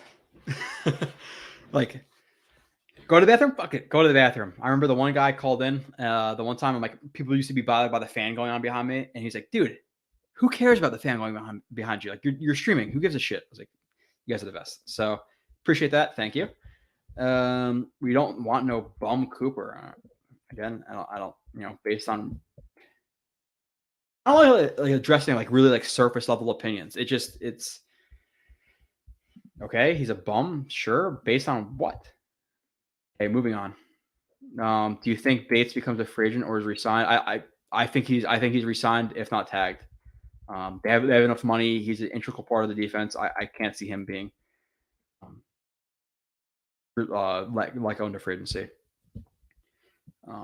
Yes, Jay, agree with you. They're not going to get a safety in free agency. Or no, sorry, they are going to get a safety in free agency. Yes, at least one, the minimum. You cannot go into the draft needing two guys. It's just not going to happen. Got to get back to the wife. This is the thing about Wednesday nights, Eagle, is she works 1 to 8 on Wednesday nights. So she gets home at 8:39. So it's perfect. Works perfect. Jericho loves Afram. No to OJ Howard. Mock. Jesse, no. The next Wednesday stream, I'm starting off with a mock. Enough people ask for it where I'm going to right off the bat. I'll have that and some topics and you guys calling in whatever. But right off the bat, I'm going to start off with like a 45-minute to an hour mock draft. I don't know what your guys' preferred site is. I don't know if it's, Draft Network or PFN or whatever. I typically use PFN because you can trade around a little bit. I think the interface is pretty nice to use. And then one time we'll do a off-season simulator with JetX stuff. The JetX off-season simulator, which if you're not a subscriber, do subscribe. You can cut players, you can add players, free agency, draft, whatever it is. I'll do that. Obviously, I am one of the owners, so I'm definitely a subscriber, or I have access. And then we'll do it with Kyle too. But I'll do something with you guys. But next stream, next Wednesday, I'll do a mock draft right off the bat. I'll do a couple mock drafts. I'm not gonna do one every week, but I'll do one like maybe every. Let's see, we have next week will be like the next time I'm doing this Wednesday show will be like end of February. So maybe like once a month mock draft on this show. I like these opinions to replace Schultz. Leave them alone. I really don't feel like Schultz is going to be here. Joe, what do you think about the rumors Jets may be involved in the 3-team trade? I don't think it was a rumor, to be completely honest. I think it was more speculation. Like, the Jets could be involved. I don't think it was we're hearing the Jets are involved in a 3-team trade. Do I think it could happen? Undoubtedly. Like again, let's say the Broncos, they don't love Jerry Jeudy and they want to get rid of him, but the team they're trading him to, let's say the Texans don't want him. Okay, well, we'll get Jeudy to the Jets for a 3rd and a 5th, and that's extra capital to add on for Deshaun Watson to go to the Texans. I see it being realistic. You don't really see a lot of 3-team trades with the NFL, but in general, like I could see it happening. I don't know why 3-team trades don't happen more in the NFL. So moving on, you should definitely watch Jabo. I most likely will. I think he's going to win a vote going down the road. Drew McDuffie for Illinois, dude has insane movement skills. Good. I think he might be the second best option at corner for the Jets at 10. So, do you go guard in free agency via Tomlinson? Yeah, I'm down. Again, any offensive position in free agency, I'm down with. Give yourself flexibility to either add another free agent or another offense player via the draft, or if that player on the board is a defensive player who's a better player, draft a defensive player. Like, give yourself that flexibility. Jameson Williams, hard question because like, what are his medicals? After like, that. I know you know that. What are the medicals? Is he going? Are they confident he's going to be really healthy? The tear wasn't as bad. The surgery went well. You're talking about at 38. Okay, it's a discussion. The thing is with that, like, is in a vacuum, is Jameson Williams worth the 38th overall pick? Let's just say it's that pick. Yes, but what situation is your team in? Are you not addressing free agent? Like let's say, okay, they don't get Allen Robinson, they don't get Godwin, they don't get Cooper, they don't get one of those guys, and now you go into the year with an injured Jameson Williams, who doesn't have training camp to kind of adjust to the NFL, obviously, and now you have let's just say it's Barrios, Davis, and Elijah Moore for the first half of the year. I'm not in the position to do that with the Jets. Like Zach Wilson needs guys now. So as the Jets, probably not. But if they add a guy, okay, let's say they add Allen Robinson, Jameson Williams sitting there at 38, and they're just like, holy shit, this is a first round guy whose medicals are clean. Okay, willing. But if they don't add a receiver via free agency, I'm not cool with Jameson Williams in the top 4. If that's consensus, if that's what it is, if that's what I see, then I'm not willing to pay him at free agency. If it's more scheme, if it's more Nagy, if it's more Justin Fields, and people just typing in stats on Google, then I'm not, then I'm willing to pay him. But is it really the explosiveness, or is it the offense he was in, the quarterback he was playing behind? Want Zadarius Smith? It's not, they might cut him. Not a bad option. Veteran D end, especially if you're considering that the Hutchinson and Thibodeau will be gone. Zadarius Smith is cool. And again, like Scuba, like same thing with Allen Robinson, like getting some veteran options who are still they're not like in their prime. They're not top 10 guys, but if they're still a starting level legit rusher in Zadarius Smith and a starting level legit Allen Robinson, get them. Like you can't address every hole with superstars. It's just not going to happen. Safety, O guard, wide receivers, these 3, or offensive guard. In terms of the 3 big needs, and yeah, I'm there with you. Guard, tight end. Put guard, tight end there, and I'm cool with it. They need 2 tight ends. They need a guard. Like that's my list too. It really is. You just can't go into the draft needing a bunch of offensive things. It's just not the smartest position to be in. So we only need Cooper for 3 years. Yeah, I would say so. Too much of a reach for Sauce at 4? No. Who? Tell me. The thing is, tell me who is better than Sauce at 4. Let's say Icky, Thibodeau, Hutchinson are gone. I want to know who is better than Sauce at 4. Who put a better tape? I can't tell you who, because I watched at least 10 guys already in the top of the draft, and I can tell you who's better than Sauce. Again, people fall in love with mock drafts, and they see him in the 8, 9, 10, 15 range. He's not going to fall there. I really doubt it. Yeah. No, sorry. Next Wednesday stream, I'm going to do it. Next one. Next Thursday, it's me and Kyle. We'll talk about whatever we got to talk about. Next Wednesday, I'm going to do a mock draft right away. My comment again. Floor is 8-9 wins. Reality floor is 6-11 if we whiff this offseason. But whiffing this offseason is also a big problem. So I really think it's 7 wins is the floor. The floor is 8 wins for Matthias. I've heard people say Matthias and Matthias. Matthias, I'm not sure. Who's ever going to take on Jermaine Johnson? Hearing either top 15 or late round 1. I could say raw power. I am more in late round 1 than top 15. If they were traded down to get him, cool.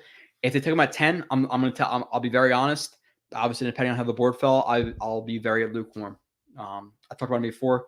He has a lot of technical issues, and his athletic ceiling is high, but he's not some 10 out of 10 athletic guy. Like he has really good ankle flexion, which again, people are like, oh, fucking ankle flexion, but I'll show it on the film if you guys watch it.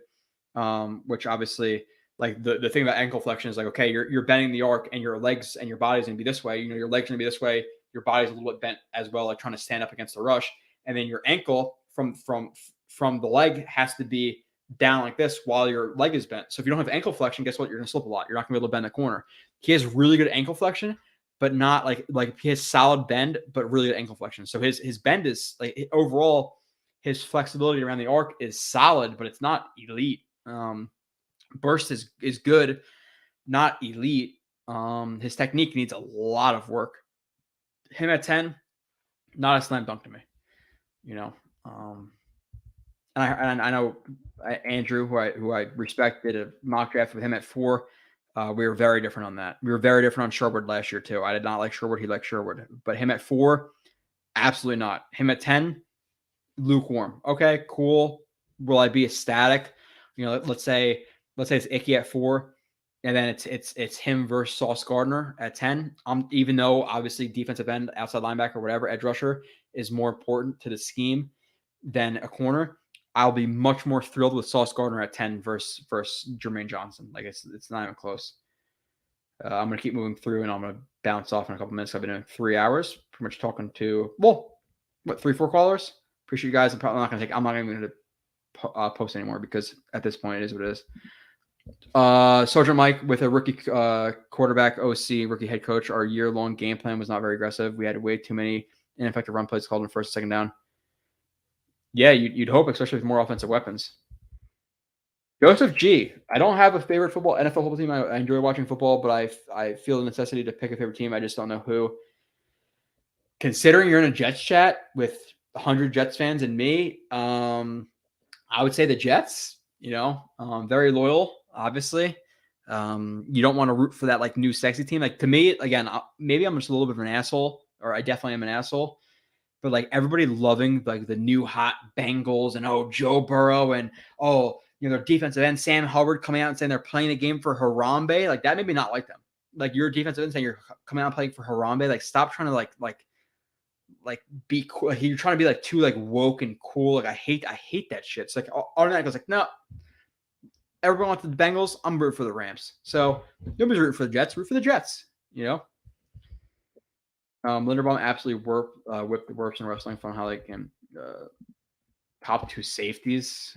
It's Hamilton and it's Brisker or Kine or Scene or whatever it is. I think it's Scene. Lewis Scene.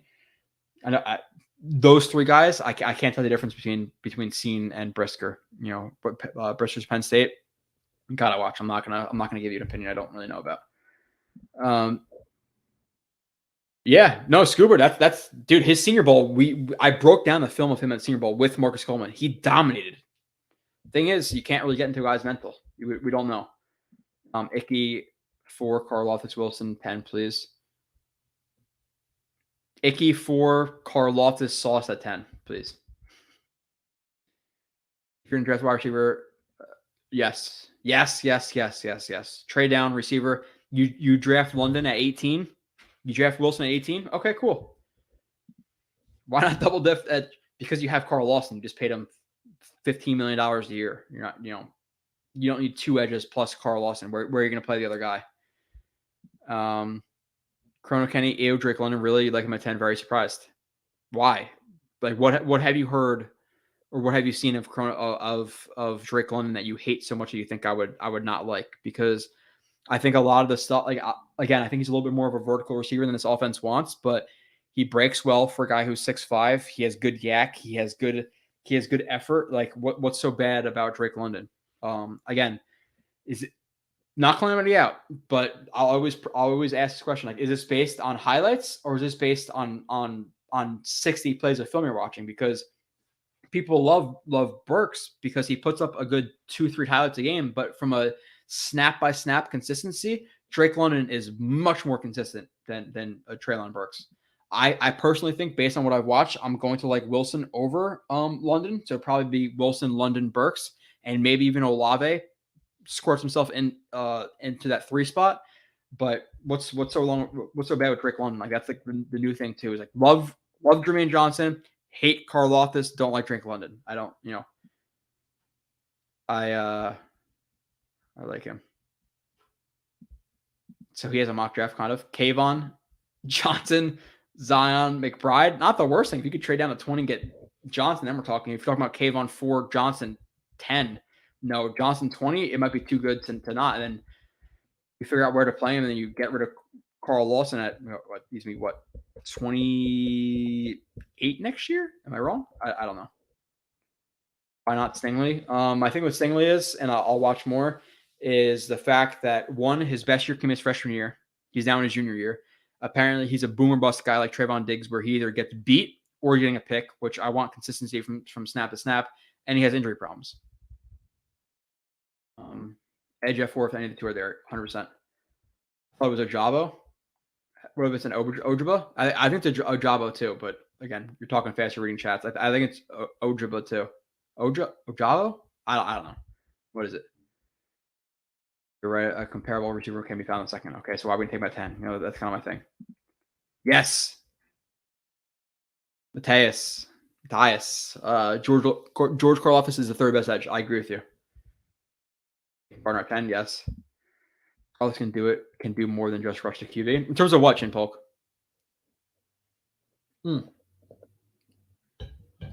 Set the edge in the run game, 100%. Again, people get too caught up with traits instead of play. Like, and that's something I've learned. Like earlier, I was super traits. Okay, what's the bend? What's the tech? What's the burst? What's the speed? But sometimes when guys are good fucking football players, they're good football players.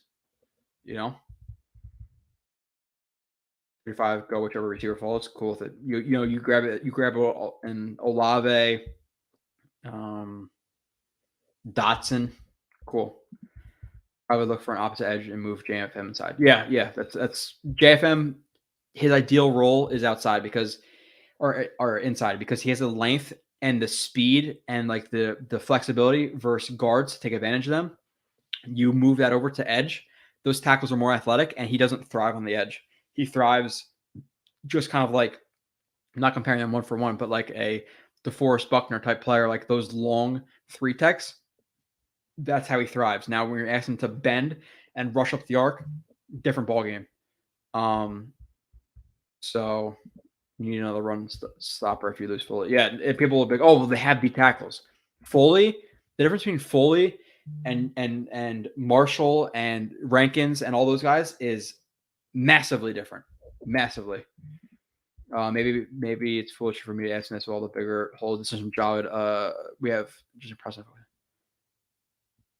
Who is Cade York? I'm not going to pretend to know a guy. I don't know who Cade York is. Moving on. Okay, let's see. I'm almost caught up, and I'm going to bounce. And then again, Thursday, I'll have the stream with Kyle. And then the next Wednesday, I'll do a mock draft. I think Houston will take or people talking about them picking him too. Kyle Hamilton, not sure. Go, all good. That's a bathroom time. Yep. Go. Yeah, go. Yeah. Maybe they're going to type like a catheter, I'm not dedicated. It will be an edge shot to a Lord. Okay. Stand by. Over under, short. It comes out quick. Definitely short. I actually grabbed another call, which I don't really love them, but again, I have a PT test in like 2 months, 100 calories. It is what it is. I don't love it, but would I rather have like a good German wheat beer? 100%. But it is what it is. Joe is Cam. Just accept it. What that means. PFN just gave me Hutchinson and exactly. Like I usually go to PFN, but like PFN has Icky at like 20. The chance you're getting Icky at 10 is very debatable to me. Like with the Giants there, he can go in the top 3. Like it's just not going to happen. Would you take Jermaine Johnson at 4? Absolutely no way. No. There's 5-6 players I can name over him I would like, or just 4. So it doesn't really matter. Thib, Hutchinson, Gardner, Icky. If they take him at 4, I'll be very disappointed. He's a mid-round first level prospect. I just can't see it. Appreciate you, Jack. What's your trust level with Joe D?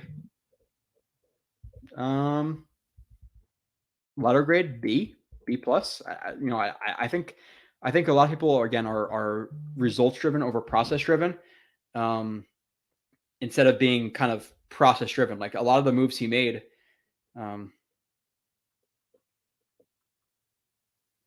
on, I'm just texting my wife back. I think like the process, like, okay, people will blame him, like, oh my God, Carl Lawson was injured, but like at the time of signing, I was ecstatic with it. Like there are some moves he's made that I get the thing he's doing, and it just doesn't work out. Same thing. Like with Becton, like I like the Becton pick. Could he predict that he, dislocated his kneecap in year 2? No.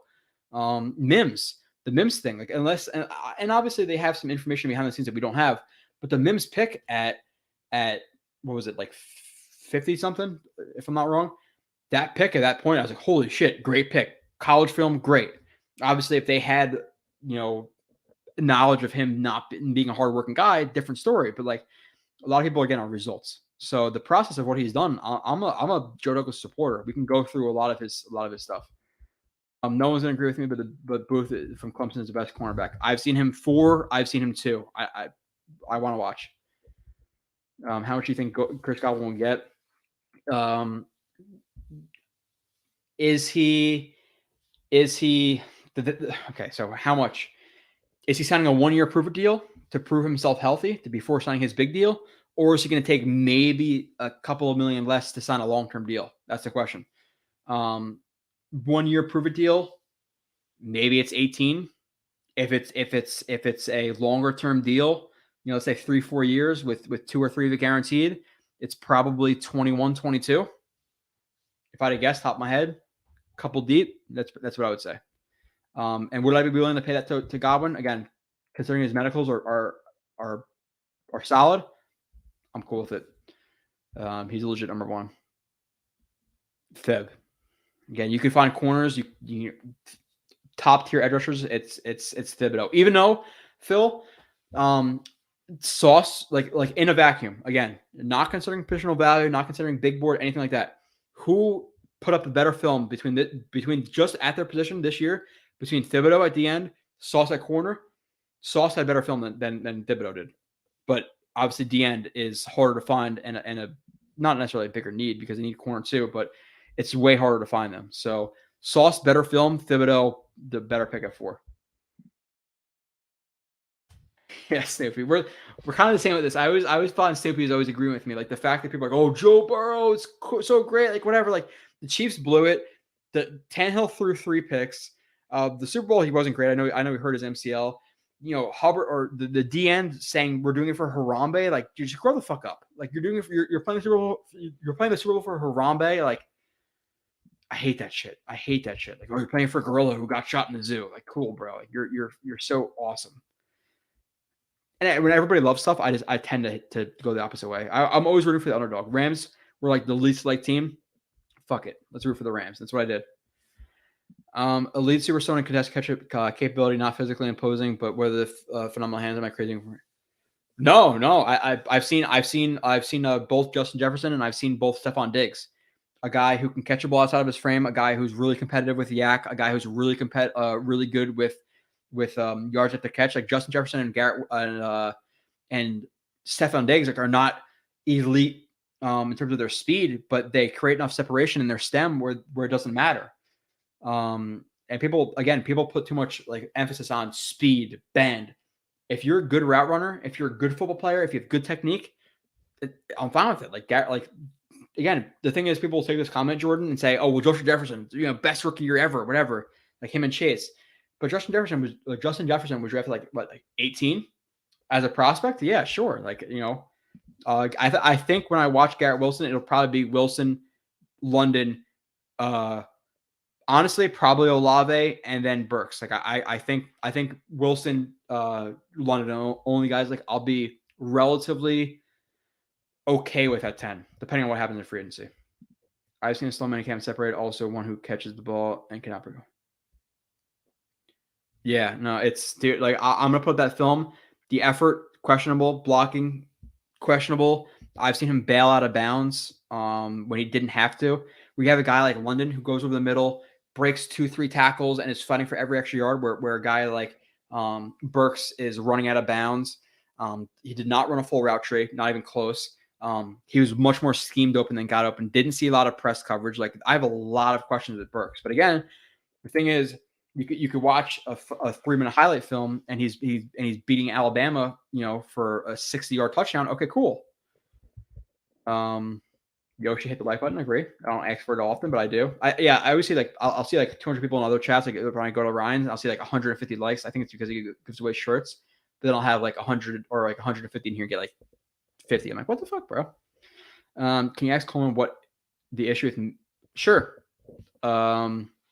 Lowy 73 at AOL. Next stream or one of the next streams, I'm gonna have Marcus Coleman on with me before the draft for agency. I'll have him on with me. You guys can literally ask him whatever question you want, and I'll relate it to him. I'll ask him what the issue may be in terms of that stuff.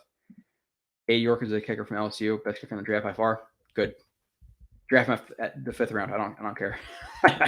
If he could be Evan McPherson, cool. Take him in the 5th round if he's that effective. Moving on. Oh, super chat. Let's see. That's at 9. I'm almost up to the end of the chat. If you have anything else to ask really quickly, I'll answer it. But I gotta leave in a second. Coming in late, so I'm sorry if I said this already. Would you rather KT and Green at 4 and 10 or Ickham at Jermaine Johnson or Greek Forget? Okay, so KT, Green, Ickham. One, I'm taking the better edge rusher all day, every day, pretty much no matter what. And KT is worth the 4th pick, like very, very, very, very well worth the 4th pick. Where Jermaine Johnson, I feel like I feel like KT is more worth it at 4 than Jermaine Johnson is at 10. Icky at 4 compared to Kenyon Green. Like I'd rather have Icky, obviously, but it's KT and Green at 4 and 10. In that situation, I'll be fine. Like I would be like in that situation. Okay, let's say board falls, KT's there at 4. The Jets take him. Ecstatic. Green's there at 10. Obviously, depending on what I watch and what I say, I'm more like okay, like cool. I'm okay with it.